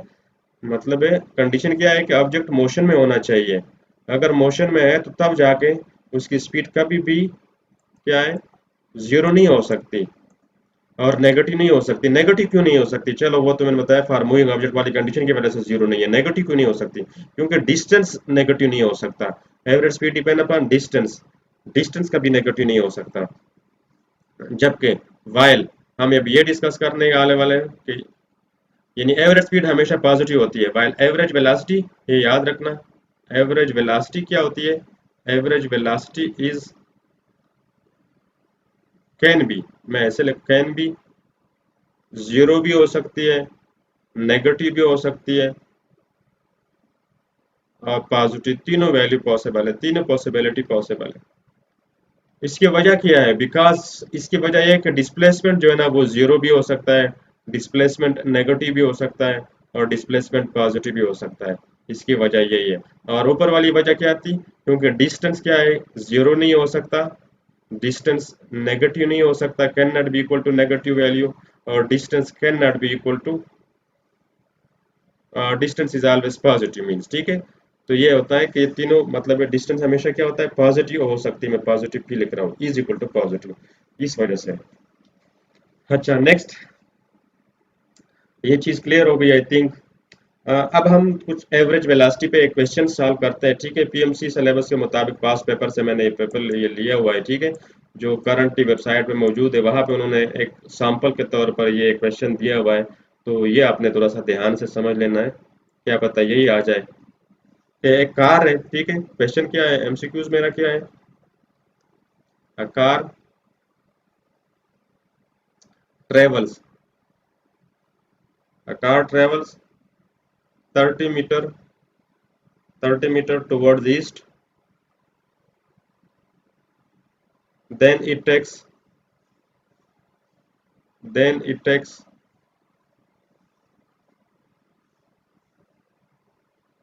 टर्न, फिर वो टर्न लेता है and travel 40 metres toward north, and travel 40 metres towards north, it takes 50 seconds, it takes, total time उसने दे दिया 50 सेकंड्स का टाइम लेता है। It's average speed and average मैंने दोनों पूछ लिया, वहां पे क्वेश्चन में उसने सिर्फ एवरेज स्पीड का पूछा था, ठीक है, या एवरेज वेलोसिटी का पूछा था, उनमें से एक ही वैल्यू पूछी थी। आई डोंट रिमेम्बर इट, उसने एवरेज स्पीड पूछी थी या एवरेज वेलोसिटी पूछी थी, बट मैं दोनों पूछ रहा हूँ, ठीक है ना। 50 सेकंड्स टाइम ले रहा है, तो आपने फाइंड क्या करना है, find average speed and velocity, average speed भी फाइंड करें एंड एवरेज वेलोसिटी भी फाइंड करें, एवरेज वेलोसिटी, तो दोनों चीजें आपने फाइंड करनी है, find average speed and average velocity. तो क्वेश्चन इजी है, देखिए स्पीड को फाइंड करने के लिए पहले तो डायग्राम ड्रा करते हैं, देखें सबसे पहले मैं ड्रा करने लगा हूँ डायग्राम, नॉर्थ साउथ डायरेक्शन को ड्रा करें, ये डायरेक्शन क्या है, ईस्ट हो गया, ठीक है, ये वेस्ट हो गया, ये नॉर्थ है और नीचे साउथ है, ठीक है। ऑब्जेक्ट पहले कितना गया 30 मीटर, 30 मीटर टुवर्ड्स ईस्ट गया है, फिर 40 मीटर टुवर्ड्स नॉर्थ कार गई है, ठीक है, 40 मीटर। तो अब आप क्या करें, टोटल डिस्टेंस तो निकाल सकते हैं इजीली, टोटल डिस्टेंस में निकाल रहा हूँ, ठीक है। एवरेज स्पीड सबसे पहले हम निकालेंगे, ठीक है। एवरेज स्पीड के लिए हमें टोटल डिस्टेंस चाहिए, एवरेज स्पीड होता है distance, total distance divide by total time. तो टोटल डिस्टेंस तो दो है, कितना है, पहले 30 मीटर कवर हुआ है, ठीक है, फिर कितना कवर हुआ है 40 मीटर। तो आपने ना जस्ट 1 मिनट के अंदर आपको इसको उड़ा देना है, और टाइम कितना लगा है 50 सेकंड टाइम लगा है। तो ये कितना हुआ, वैल्यू क्या आई है, ये 70 डिवाइड बाई 50 आ गई है, ठीक है, और ये मीटर पर सेकंड में इसका आंसर आ जाता है। तो 7/5 आप करेंगे तो 1.4 मीटर पर सेकंड आता है, ये आई है एवरेज स्पीड, ठीक है। तो ये एवरेज स्पीड की उन्होंने पूछा था क्वेश्चन में, एवरेज वेलोसिटी पूछी थी, ठीक है, मुझे याद आई है। तो उसने एवरेज स्पीड नहीं पूछी थी क्वेश्चन में, जो पीएमसी सिलेबस में क्वेश्चन उन्होंने दिया था, तो एवरेज वेलोसिटी उन्होंने पूछा था। तो हमने एवरेज स्पीड पहले फाइंड कर दिया, एवरेज वेलोसिटी की वैल्यू क्या होगी, देखें ये तो इजी था एवरेज स्पीड, क्योंकि हमने टोटल डिस्टेंस करना था, 30 डिस्टेंस कवर किया, फिर 40 कवर किया, तो टोटल किया है और टोटल टाइम पे डिवाइड कर दिया। अब हम क्या करेंगे, एवरेज वेलोसिटी को हम फाइंड करने वाले हैं, ठीक है, एवरेज वेलोसिटी। तो एवरेज वेलोसिटी आपको पता है total displacement divide by total time होता है, टोटल डिस्प्लेसमेंट डिवाइड बाय, और टोटल डिस्प्लेसमेंट क्या है, आप इजीली देख सकते हैं कि टोटल डिस्प्लेसमेंट आपने वेक्टोरियल वेक्टर के तरीके से आपने ऐड करना है, यानी आपने जो ऐड करना है ऐसे नहीं कि ऐड करना कि 30 और 40 कैलोरीज ना, आपने ये वेक्टर ड्रा करना है और ये इसका हाइपोटेन्यूज बन गया, दूसरे लफ्जों में इसका ये रिजल्टेंट बन गया, रिजल्टेंट वेक्टर। जैसे फॉर एग्जांपल एक F1 वेक्टर होता है, 9 स्कूल फिजिक्स में आपने पढ़ा है, ये F2 वेक्टर होता है, फॉर एग्जांपल F2, इसका रिजल्टेंट लेट सपोज ये F वेक्टर है, तो ये F किसके इक्वल आता था, F का मैग्नीट्यूड निकालते थे, F1 का स्क्वायर, दो परपेंडिकुलर वेक्टर का स्क्वायर किसके इक्वल होता है, दोनों को ऐड स्क्वायर ले ले, ऐड करे और उसका स्क्वायर रूट ले ले, ठीक है, ये इसकी वैल्यू आती थी। तो सिमिलरली हम ये भी ऐसे ही करेंगे, ठीक है, क्योंकि दोनों के दरमियान एंगल कितना है 90 है, 30 और 40, ये इन दोनों के दरमियान के एंगल बोलते हैं। एक ईस्ट डायरेक्शन है, दूसरा नॉर्थ डायरेक्शन है, शार्प चेंज आया डायरेक्शन में, तो 90 डिग्री का एंगल बन गया। तो हम सिंपल डिस्प्लेसमेंट को कैसे फाइंड करेंगे, डिस्प्लेसमेंट फाइंड करेंगे वेक्टर के तरीके से, 30 का स्क्वायर और फिर 40 का स्क्वायर, वेक्टर के तरीके से करेंगे, ठीक है। वेक्टर का रिजल्टेंट वेक्टर का मैग्नीट्यूड कैसे फाइंड करते हैं, यही फार्मूला तो होता है, ठीक है। तो ये 900 आ गया और 1600 आ गया, ठीक है, और ये वैल्यू आ जाती है कितनी, 2500, 2500 का आप स्क्वायर रूट लेंगे तो 50 बनता है, ठीक है, 50, तो 50 मीटर बन गया। तो डिस्प्लेसमेंट ये बन गया, तो एवरेज वेलोसिटी की वैल्यू अब हम इजीली निकाल सकते हैं, डिस्प्लेसमेंट डिवाइड बाय टाइम होता है, डिस्प्लेसमेंट का मैग्नीट्यूड और डिवाइड बाय टाइम, तो 50 मीटर डिवाइड बाय 50 सेकंड्स, तो ये वैल्यू आ गई है 1 मीटर पर सेकंड, ठीक है। आई थिंक समझ आ गया होगा। इस तरह कोई भी क्वेश्चन हो तो आप अटेम्प्ट कर सकते हैं, और इस एग्जांपल से डिस्टेंस और एवरेज स्पीड और एवरेज वेलोसिटी में डिफरेंस भी क्लियर हो गया होगा, होप। नेक्स्ट हमारा जो टॉपिक है वो एक्सेलरेशन का है। एक्सेलरेशन ज़्यादा मज़ेदार टॉपिक है, याद रखिएगा, ठीक है। इसमें बच्चे अक्सर जो है ना पजल हो जाते हैं और फंस जाते हैं। तो आई थिंक कुछ चंद इम्पोर्टेंट पॉइंट्स मैं बताऊंगा ना, स्पेशली डायरेक्शन के हवाले से, तो कभी कंफ्यूजन नहीं होगी, वो आप याद रखेंगे, हमेशा आपको फायदा होगा। तो एक्सेलरेशन, एक्सेलरेशन एक्सेलरेशन क्या है, rate of change of velocity है, rate of change of velocity है। पहले नंबर पे हम इसका यूनिट डिस्कस करते हैं, rate of change of velocity, इसका यूनिट क्या है, मीटर पर सेकंड स्क्वायर है, ठीक है। डायमेंशन इसका पता है आपको, ये तो आपको इनिशियल प्राइमरी LT-2 हो जाता है, ठीक है। और इसका जो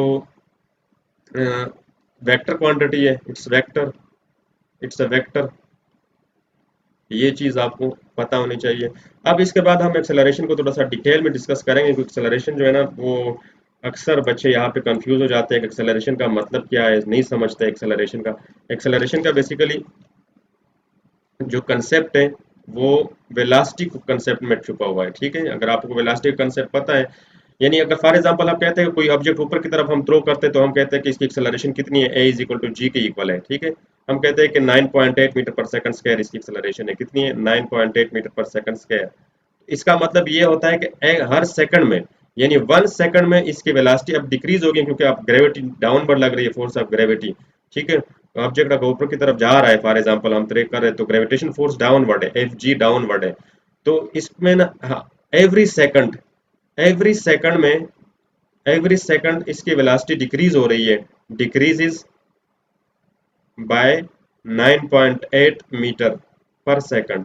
क्योंकि हम जो ये 9.8 मीटर पर सेकंड स्क्वायर लिखते हैं, तो हम इसको तो ऐसे भी तो लिख सकते हैं 9.8 मीटर पर सेकंड, यानी डिवाइड बाय टाइम पर सेकंड, हम ऐसे भी तो लिख सकते हैं 9.8 मीटर पर सेकंड। यानी इसका क्या मतलब है, एक्सेलरेशन इसके 9.8 है, यानी हर सेकंड में इसकी वेलोसिटी 9.8 से डिक्रीज हो रही है। वेलोसिटी में इतना चेंज आ रहा है एवरी सेकंड में। तो आई थिंक ये कंसेप्ट सिमिलरली, अगर ऑब्जेक्ट डाउनवर्ड आ रहा है, लेट सपोज, तो हम कहते हैं कि 9.8 मीटर पर सेकंड इसकी एक्सेलरेशन है, ए इज इक्वल टू जी है, और 9.8 मीटर पर सेकंड है। तो हम इसको कहते हैं, इस तरह लिख सकते हैं कि यानी हर सेकंड में इसकी वेलोसिटी 9.8 मीटर पर सेकंड से इंक्रीज हो रही है। इन इसका रेट ऑफ इंक्रीज, जो वेलोसिटी का रेट ऑफ इंक्रीज है वो 9.8 है, एक सेकंड में वो 9.8 इंक्रीज हो गई है। ठीक है, तो जब डाउनवर्ड आता है, क्योंकि वो डाउनवर्ड पे फोर्स ऑफ ग्रेविटी उसको क्या करती है, साथ दे देती है, उसको अट्रैक्ट कर लेती है ऑब्जेक्ट को। ठीक है, इसीलिए ग्रेविटेशन फोर्स डाउनवर्ड होता है, तो वेलोसिटी उसकी इंक्रीज हो जाती है। होप ये समझ आ चुका होगा आपको। अगर फॉर एग्जांपल एक ऑब्जेक्ट की velocity, initial velocity, let suppose एक और एग्जांपल से समझ लीजिए, लेट सपोज एक ऑब्जेक्ट ग्राउंड पे है और हमने इसको इनिशियल वेलोसिटी 19.6 दे दी है। ठीक है, इनिशियल वेलोसिटी कितनी, 19.6, ये इनिशियल वेलोसिटी दी है। तो ये पता है अब कितनी देर बाद ये रुक जाएगा हाईएस्ट पॉइंट पे, ये 2 सेकंड बाद, ये 2 सेकंड बाद ये यहाँ पे क्या वापस आ जाएगा, इसकी वेलोसिटी जीरो हो जाएगी 2 सेकंड के बाद। ये बिल्कुल इसकी फाइनल वेलोसिटी यहाँ पे बिल्कुल जीरो हो जाएगी 2 सेकंड। मैंने क्यों 2 सेकंड लिखा, क्योंकि 9.8 प्लस 9.8, ठीक है ना, एक सेकंड में उसकी 9.8 डिक्रीज हो गई है, और दूसरे सेकंड में फिर 9.8 डिक्रीज हो गई, तो 9.8 कितना आता है, 19.6 आता है। ठीक है, इसलिए उसकी वेलोसिटी जीरो हो गई है। तो आई थिंक इस एग्जांपल से, ग्रेविटेशन एक्सेलरेशन की एग्जांपल से, क्योंकि वो भी एक्सेलरेशन ही तो है बेसिक, ठीक है, एक्सेलरेशन है, लेकिन वो बेसिक कंसेप्ट तो सेम है। तो उसकी वेलोसिटी क्या, वो जीरो हो गई है, तो इसका मतलब है 2 सेकंड में उसकी वेलोसिटी बिल्कुल, जो उसमें चेंज आया वो 19.6 चेंज आया, और एक्सेलरेशन उसकी बिल्कुल क्या हो गई है, मतलब है ना एक्सेलरेशन तो सॉरी कांस्टेंट है, वेलोसिटी क्या हो गई है, जीरो हो गई है। अब हम इसके जो एक्सेलरेशन है उसका जो डायरेक्शन, जो नेचर है, वो हम डिटेल में डिस्कस करेंगे। ठीक है, एक्सेलरेशन का जो डायरेक्शन है, डायरेक्शन ऑफ एक्सेलरेशन, उस पे हम बात करेंगे डिटेल में, और ये आपने ध्यान से सुनना है। डायरेक्शन ऑफ एक्सेलरेशन, एक्सेलरेशन का डायरेक्शन विथ वेलोसिटी। अच्छा, एक चीज आपने याद रखनी, बहुत सारे बच्चे कंफ्यूज हो जाते हैं कि एक्सेलरेशन का डायरेक्शन वेलोसिटी की डायरेक्शन में होता है। नो, वेलोसिटी के डायरेक्शन में नहीं होता। पहले तो मैं एक्सेलरेशन का डायरेक्शन को थोड़ा सा वाज़ा यहाँ पे कर दो, फिर वेलोसिटी के साथ डिस्कस करेंगे कि डायरेक्शन ऑफ एक्सेलरेशन जो है वो बेसिकली, अगर आप न्यूटन सेकंड लॉ को देखें, Newton second law F is equal to M A, ठीक है, एक्सेलरेशन की डेफिनेशन क्या है, rate of change of velocity, या delta V by delta T होता है, चेंज इन वेलोसिटी। ठीक है, हम वो आपको ऑलरेडी ये चीजें पता है कि delta V by delta, rate of change of velocity is called acceleration. हम एक्सेलरेशन की अगर वैल्यू पुट कर दें इस इक्वेशन में, तो delta V by delta T आता है। ठीक है, अब इस इक्वेशन में देखें, तो एक चीज हमेशा याद रखें, बेसिक कंसेप्ट पता हो तो कभी भी आप नहीं फंसेंगे किसी भी क्वेश्चन में।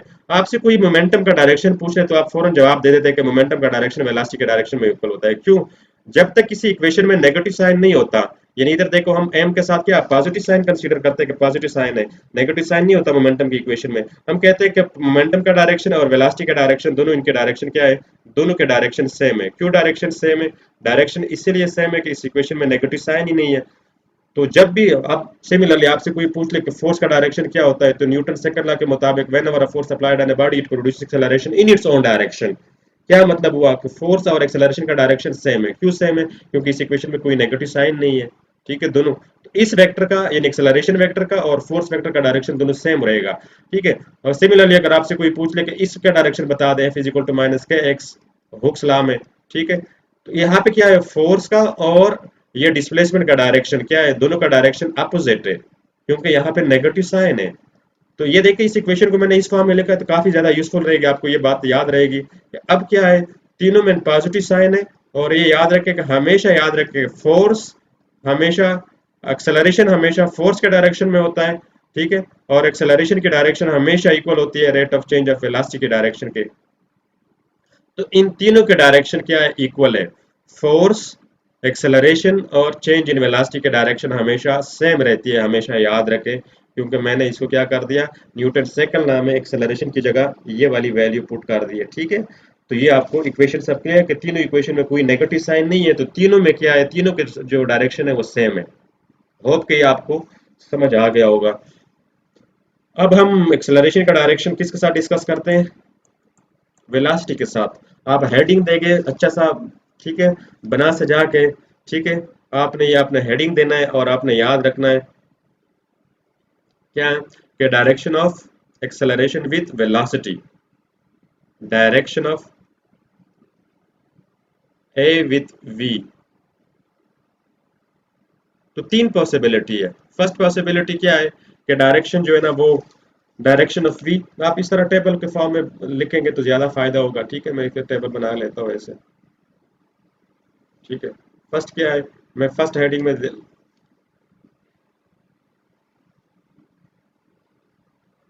तो ये आप याद रखेंगे इस तरह।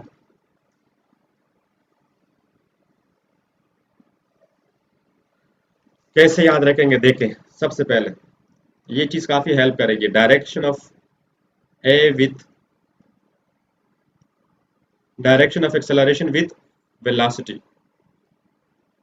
एक्सेलरेशन का डायरेक्शन वेलोसिटी के साथ। सबसे पहला केस कौन सा है, when A and V are parallel to each other. पहला case, first case, when A acceleration and velocity are parallel,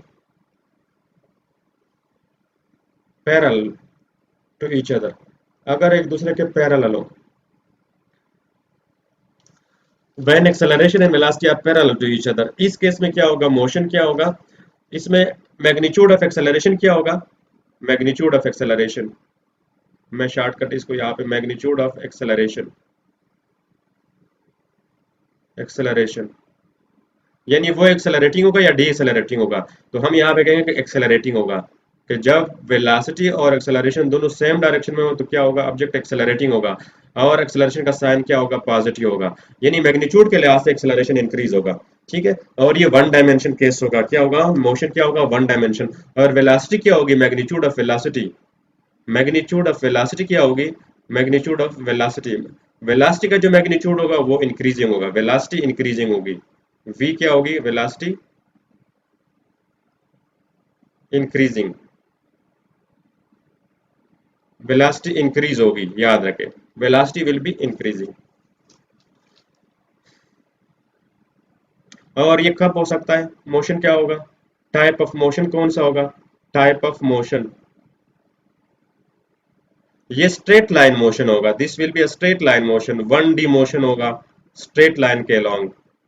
ठीक है, कैसे, फॉर एग्जांपल एक गाड़ी ने एक्सेलरेट कर दिया, लेट सपोज ये ऑब्जेक्ट है, कोई भी ऑब्जेक्ट है, लेट सपोज ये वन डायमेंशन मोशन में, लेट सपोज गाड़ी को सपोज कर लेते हैं। ठीक है, लेट सपोज ये मैंने एक गाड़ी, ठीक है, ये ऐसे बनाई है। ठीक है, फिलहाल आप इसको गाड़ी समझ लीजिए।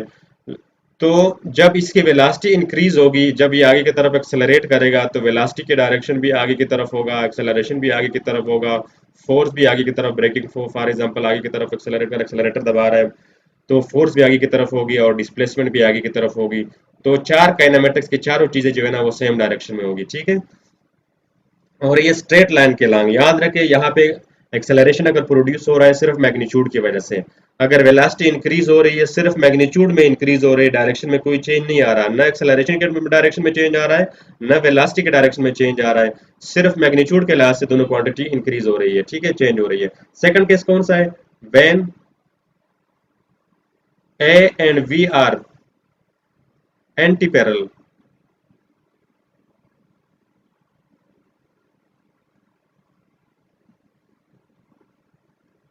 जब दोनों एंटी पैरेलल हो, ये कब होगा? ये डीसेलरेटिंग के केस होगा, ये डीसेलरेटिंग। डीसेलरेटिंग इसको रिटार्डेशन भी कहते हैं, या नेगेटिव एक्सेलरेशन भी कहते हैं, रिटार्डेशन। और इस केस में एक्सेलरेशन का साइन हम नेगेटिव लेंगे हमेशा। और न्यूमेरिकल जब भी हम यूज करते हैं तो वहां पे एक्सेलरेशन की वैल्यू नेगेटिव आती है, ठीक है।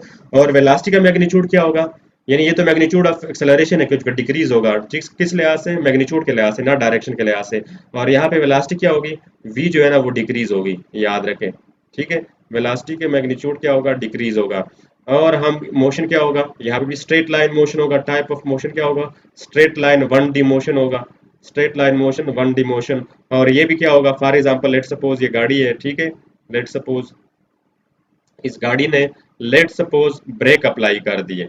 जब ये ब्रेक अप्लाई करेगा तो जाहिर बात है कि ब्रेकिंग फोर्स बैकवर्ड डायरेक्शन में हुआ, ठीक है। ब्रेकिंग फोर्स बैकवर्ड डायरेक्शन, तो एक्सेलरेशन भी न्यूटन सेकंड लॉ के मुताबिक बैकवर्ड होगी। whenever a force applied on a body it produces acceleration in its own direction। Newton second law acceleration के डायरेक्शन को बाउंड करता है, तो एक्सेलरेशन बैकवर्ड, फोर्स बैकवर्ड। तो लेकिन बॉडी ने क्या है, गाड़ी जेके जो गाड़ी होगी ना उसने तकरीबन 100 मीटर या 200 मीटर का डिस्टेंस ट्रेवल करके आगे उसने रोक जाना है, ठीक है। ऐसे तो नहीं कि फौरन ब्रेक लगाई और फौरन रुक गई है।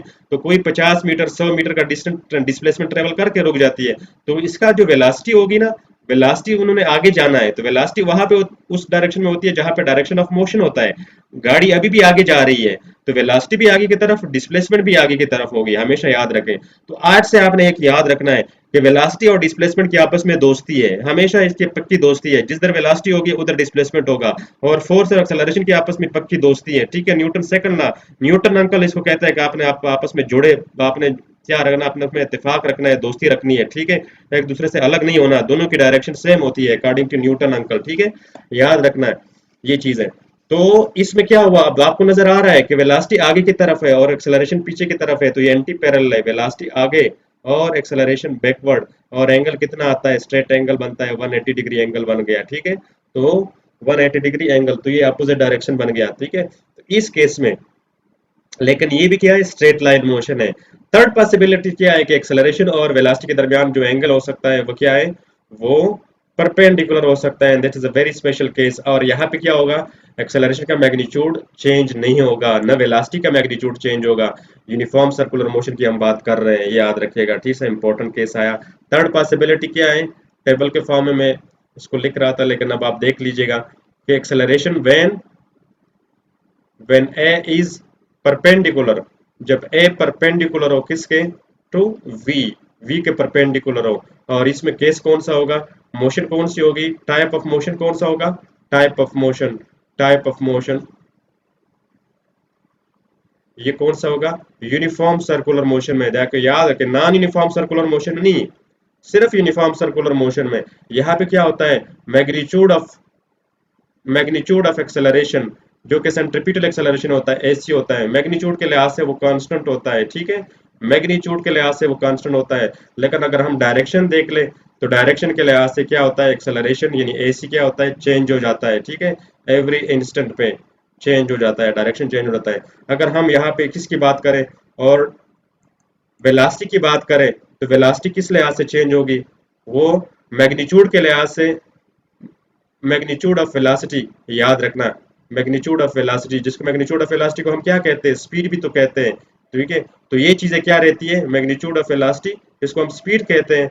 ये कांस्टेंट रहती है, दोनों चीजें कांस्टेंट रहती है, याद रखिए। इसीलिए तो यूनिफॉर्म कहा जाता है, ठीक है। मैग्नीट्यूड लिखा हुआ है, कंफ्यूज नहीं होना, ठीक है। मैग्नीट्यूड ऑफ वेलोसिटी, तो ये दोनों कांस्टेंट रहती है। इसके अलावा जो डायरेक्शन के लिहाज से डायरेक्शन ऑफ वेलोसिटी है, ठीक है, डायरेक्शन ऑफ वेलोसिटी है, ये क्या है? चेंजेस, ये चेंज हो जाती है at every instant, changes at every instant. चलो डायग्राम से ये बातें मैं समझा भी देता हूँ, ठीक है, थोड़ी बहुत, ताकि यूनिफॉर्म सर्कुलर मोशन में आपको कोई डाउट ना बचे, ठीक है। क्या होता है? यानी मैं यूनिफॉर्म सर्कुलर मोशन के, नॉन यूनिफॉर्म सर्कुलर मोशन की बात नहीं कर रहा हूँ, वहां पे याद रखिएगा। वहां पे एक्सेलरेशन का मैग्नीट्यूड भी चेंज होता है, डायरेक्शन भी चेंज होता है। और वहां पे तो ये चीज आपने याद रखी। तो यूनिफॉर्म सर्कुलर मोशन में देखें होता है इस तरह है कि लेट सपोज ये मैंने सर्कल ड्रा किया, तो ये सपोज आपसे कोई ए पॉइंट है, लेट सपोज ये बी पॉइंट है, और लेट सपोज मैं इसको यहाँ पे, चलो इसको मैं बी पॉइंट का नाम दे रहा हूँ, ठीक है, इसको सी पॉइंट, इसको बी पॉइंट, और इसको D point. Body anti clockwise direction में रोटेट कर रही है, इस पॉइंट पे इसकी वेलोसिटी की डायरेक्शन क्या होगी, अपवर्ड होगी, इंस्टेंटेनियस, ठीक है, वेलोसिटी अपवर्ड होगी। टॉप पे बिल्कुल वेलोसिटी बिल्कुल लेफ्ट की तरफ होगी, और यहाँ पे बिल्कुल सी पॉइंट पे इसकी वेलोसिटी क्या होगी, डाउनवर्ड होगी, और यहाँ पे डी पॉइंट पे इसकी वेलोसिटी क्या होगी, बिल्कुल राइटवर्ड होगी। तो देखिए वेलोसिटी की डायरेक्शन चेंज हो रही है। अब यहाँ पे जो सेंट्रीपिटल एक्सेलरेशन है, जिसको रेडियल एक्सेलरेशन भी कहते हैं, रेडियल एक्सेलरेशन, ठीक है, एस सी भी कहते हैं इसको, ए आर भी कहते हैं, रेडियल एक्सेलरेशन, वो सेंटर की तरफ है। देखिए कितना एंगल बनता है, 90 डिग्री एंगल परपेंडिकुलर है, ठीक है। और जब भी एक्सेलरेशन परपेंडिकुलर वेलोसिटी का, तो कभी भी वेलोसिटी का मैग्नीट्यूड चेंज नहीं होता, क्योंकि यहाँ पे जो सेंट्रीपिटल फोर्स है वो भी परपेंडिकुलर है वेलोसिटी की। और जब एक्सेलरेशन, और जब भी, हमेशा याद रखें, जब भी वेलोसिटी के डायरेक्शन के परपेंडिकुलर कोई फोर्स लग रही होती है, तो वो फोर्स वेलोसिटी का हमेशा डायरेक्शन तो चेंज करती है, मैग्नीट्यूड चेंज नहीं करती है। तो सेंट्रीपिटल फोर्स चूंकि वेलोसिटी के परपेंडिकुलर है, इसलिए वेलोसिटी का मैग्नीट्यूड चेंज नहीं होगा। सिमिलरली इस पॉइंट पे भी देखें, एंगल कितना है, 90 डिग्री है, सेंट्रीपिटल फोर्स और सेंट्रीपिटल एक्सेलरेशन दोनों सेंटर की तरफ है, एफ सी, ठीक है। सिमिलरली इस पॉइंट पे भी देख ले, तो एक्सेलरेशन को आप देख रहे हैं कि डायरेक्शन चेंज हो रहा है, ठीक है, डायरेक्शन देखें चेंज हो रहा है, लेकिन मैग्नीट्यूड चेंज नहीं हो रहा। और यहाँ पे फिर एसी, तो हर इंस्टेंट पे देखें 90 डिग्री एंगल आपको नजर आ रहा है, किसके दरमियान, एक्सेलरेशन और वेलोसिटी के दरमियान। एक्सेलरेशन और वेलोसिटी के दरमियान भी 90 डिग्री, और सेंट्रीपिटल फोर्स और वेलोसिटी के दरमियान भी 90 डिग्री एंगल है। यानी सेंट्रीपिटल एक्सेलरेशन और सेंट्रीपिटल फोर्स हमेशा सेम डायरेक्शन में टुवर्ड द सेंटर एक्ट कर रही होती है। होप कि आपको ये वाला पॉइंट क्लियर हो गया होगा, ठीक है। इसके अलावा हम टाइप्स ऑफ एक्सेलरेशन की बात करें, तो वो तो बहुत ईजी है, इसमें हम चार टाइप्स की बात करते हैं, यूनिफॉर्म, नॉन यूनिफॉर्म, एवरेज और इंस्टेंटेनियस एक्सेलरेशन, ठीक है। किसकी बात करते हैं, एक्सेलरेशन की हम बात करते हैं ना, तो इसमें कितने टाइप्स आते हैं, एक चीज आती है uniform acceleration, uniform acceleration, uniform acceleration. Second type हम बात करते हैं तो नॉन यूनिफॉर्म आता है, नॉन यूनिफॉर्म एक्सेलरेशन, ठीक है, नॉन यूनिफॉर्म एक्सेलरेशन मैंने शॉर्ट शॉर्ट लिखा है, ठीक है। और तीसरे नंबर पे क्या है, एवरेज एक्सेलरेशन आता है, एवरेज एक्सेलरेशन। और फोर्थ नंबर पे आता है इंस्टेंटेनियस एक्सेलरेशन, इंस्टेंटेनियस एक्सेलरेशन, ठीक है। तो ये चार चीजें हैं। यूनिफॉर्म एक्सेलरेशन क्या है, देखिए एक्सेलरेशन एक वेक्टर क्वांटिटी है, याद रखें, सब वेक्टर क्वांटिटी है। अगर ये वेक्टर क्वांटिटी है, ठीक है, तो इसका मतलब क्या हुआ कि हमने इसको अ,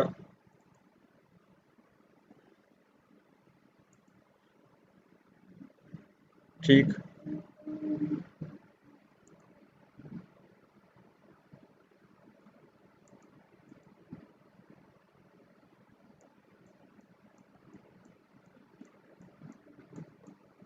ठीक है, अगर अगर एक्सेलरेशन यूनिफॉर्म है, तो ये एक वेक्टर क्वांटिटी है, याद रखें, acceleration is a vector quantity, एक वेक्टर है। और ये कब यूनिफॉर्म हो सकता है, तब हो सकता है जब इसका मैग्नीट्यूड और डायरेक्शन, ये दोनों क्या हो, कांस्टेंट हो। ना तो मैग्नीट्यूड में चेंज आ रहा हो, ना डायरेक्शन में चेंज आ रहा हो, तब जाके एक्सेलरेशन यूनिफॉर्म होगा, अदरवाइज नहीं यूनिफॉर्म होगा। तो नॉन यूनिफॉर्म तो इजी हुआ, तो या तो मैग्नीट्यूड की वजह से वेरी कर रहा हूँ, या तो मैग्नीट्यूड चेंज कर रहा हूँ, एक पॉसिबिलिटी है कि मैग्नीट्यूड चेंज कर रहा हूँ, ठीक है, फर्स्ट पॉसिबिलिटी। सेकंड पॉसिबिलिटी कि डायरेक्शन चेंज कर रहा हूँ, डायरेक्शन चेंजेस, ठीक है, फर्स्ट। और थर्ड पॉसिबिलिटी है कि both changes, both direction and magnitude changes, direction and magnitude, magnitude changes दोनों चेंज हो रही हो, डायरेक्शन भी चेंज हो रहा हो, मैग्नीट्यूड भी चेंज हो रहा हो, तब जाके एक्सेलरेशन क्या होगा, फिर भी नॉन यूनिफॉर्म होगा। तो तीन कंडीशन में एक्सेलरेशन नॉन यूनिफॉर्म है, मैग्नीट्यूड चेंज हो रहा हो, या डायरेक्शन चेंज हो रहा हो, या दोनों चेंज हो रहे हो, ठीक है। इसके अलावा ये याद रखना, इंस्टेंटेनियस एक्सेलरेशन किसी इंस्टेंट पे एक्सेलरेशन है, फॉर एग्जांपल आप ऑब्जेक्ट फॉर एग्जांपल मूव कर रहा है, ठीक है, लेट सपोज ऑब्जेक्ट मूव कर रहा है, तो किसी भी इंस्टेंट पे उसका जो एक्सेलरेशन होगा, किसी भी इंस्टेंट पे आपसे फॉर एग्जांपल ये ए बी सी, ठीक है ना, दो पॉइंट्स के दरमियान P1 और P2 के दरमियान का अगर आपसे एक्सेलरेशन की वैल्यू पूछे, ए पॉइंट पे, बी पॉइंट पे, सी पॉइंट पे, तो वहां पे जो एक्सेलरेशन की वैल्यू होगी वो इंस्टेंटेनियस होगी, यानी हर इंस्टेंट पे आपको वैल्यू मिलेगी, ठीक है। उन दोनों की इक्वेशन भी थोड़ा सा एनालिसिस देके, इक्वेशन क्या होगी, एवरेज एक्सेलरेशन की क्या होगी और इंस्टेंटेनियस की क्या होगी, वो भी आप देख सकते हैं, ठीक है। जो एवरेज एक्सेलरेशन की हम मैथमेटिकल इक्वेशन है, तो delta V by delta T होता है, ठीक है, ये इक्वेशन होती है मैथमेटिकल। और जो कि इंस्टेंटेनियस एक्सेलरेशन होती है वो हम क्या डिफाइन करते हैं, इसको लिमिट अप्लाई करते हैं, क्योंकि हर delta T approaches to zero, ये delta V by delta T time पे हम लिमिट अप्लाई करते हैं, ये है इंस्टेंटेनियस एक्सेलरेशन। ठीक है, इसके अलावा हम कुछ एक्सेलरेशन की इस तरह इंपॉर्टेंट जिक्र करते हैं कि एक्सेलरेशन कब जीरो हो सकता है, एक्सेलरेशन जीरो कब होगा, जीरो केसेस हम डिस्कस करेंगे। स्पेशली मैं नाम दूंगा कि जीरो केसेस ऑफ एक्सेलरेशन। ठीक है, जीरो केसेस, ये मैंने इस तरह बनाया टॉपिक आपको आसानी से याद होने में, zero cases of a and v, ये भी बहुत इंपॉर्टेंट है। इवन फर्स्ट ईयर में इसके शॉर्ट क्वेश्चन भी आते हैं, आपको एक शॉर्ट क्वेश्चन भी है 3.6 पंजाब टेक्स्ट बुक में, कि जब एक्सेलरेशन जीरो होता है तो velocity non zero, for velocity zero acceleration zero non zero, इस तरह के क्वेश्चन आते हैं, तो उसको भी आपने थोड़ा सा डिस्कस करना है। फर्स्ट केस कौन सा है कि जब एक्सेलरेशन जीरो हो, when a is zero but a, sorry, but v is not zero. ठीक है, ये जीरो ना हो, अगर एक्सेलरेशन जीरो है वेलोसिटी जीरो नहीं है, तो ये कौन सा केस हो सकता है, ये देखें वाइब्रेटरी मोशन में। इसकी एग्जांपल क्या है, vibratory motion, easy vibratory motion, in vibratory motion.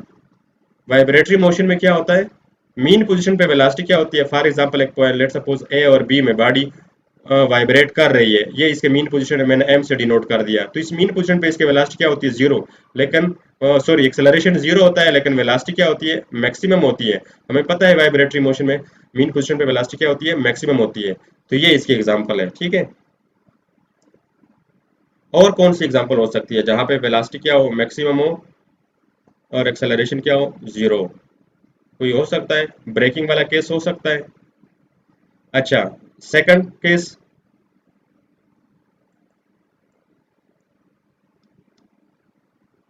Second case जब एक्सेलरेशन जीरो ना हो बट वेलोसिटी जीरो, ठीक है, एक्सेलरेशन जीरो ना हो बट वेलोसिटी क्या हो, जीरो, तो ये कौन सा केस है, ये भी वाइब्रेटरी मोशन में आप समझ सकते हैं। ठीक है, ये भी वाइब्रेटरी मोशन का केस है। वाइब्रेटरी मोशन में क्या हो, एक्सट्रीम पोजीशन पे होता है। फॉर एग्जांपल ये देखे ए और B, mean position for example A में और एक्सट्रीम पोजीशन ए और बी है, तो जब एक्सट्रीम पोजीशन पे फॉर एग्जांपल ऑब्जेक्ट जाता है ए टू बी, फिर ये वापस जब वापस आता है, तो एक्सट्रीम पोजीशन पे जहाँ पे ये यू टर्न लेता है, इसकी वेलोसिटी हमेशा जीरो हो जाती है। ठीक है, और इस पॉइंट पे इसका एक्सेलरेशन क्या होता है, मैक्सिमम होता है। एक्सेलरेशन क्या होता है, मैक्सिमम। क्यों मैक्सिमम होता है, क्योंकि एक्सेलरेशन डायरेक्टली प्रोपोर्शनल है डिस्प्लेसमेंट, क्योंकि इस मीन पोजीशन से इस पॉइंट से इसका डिस्प्लेसमेंट अभी मैक्सिमम है। ठीक है, तो ये याद रखना कि एक्सट्रीम पोजीशन पे जब ये यू टर्न लेता है, जब भी ऑब्जेक्ट यू टर्न लेता है, हमेशा याद रखे वहां पे उसकी वेलोसिटी जीरो हो जाती है। एक्सेलरेशन यहाँ पे सिंपल हार्मोनिक वाइब्रेटरी मोशन में क्या है, एक्सेलरेशन यहाँ पे मैक्सिमम होता है एक्सट्रीम पोजीशन पे, तो यहाँ पे भी क्या है, आपने ये केस समझ लिया। बाकी इसके अलावा ये भी हो सकता है कि दोनों जीरो, जीरो केसेस वाले में हम ये भी साथ डाल सकते हैं, लेकिन ये सिंपल है समझना, क्योंकि अगर अगर दोनों जीरो है तो ये तो सिर्फ एक ही पॉसिबिलिटी हो सकती है।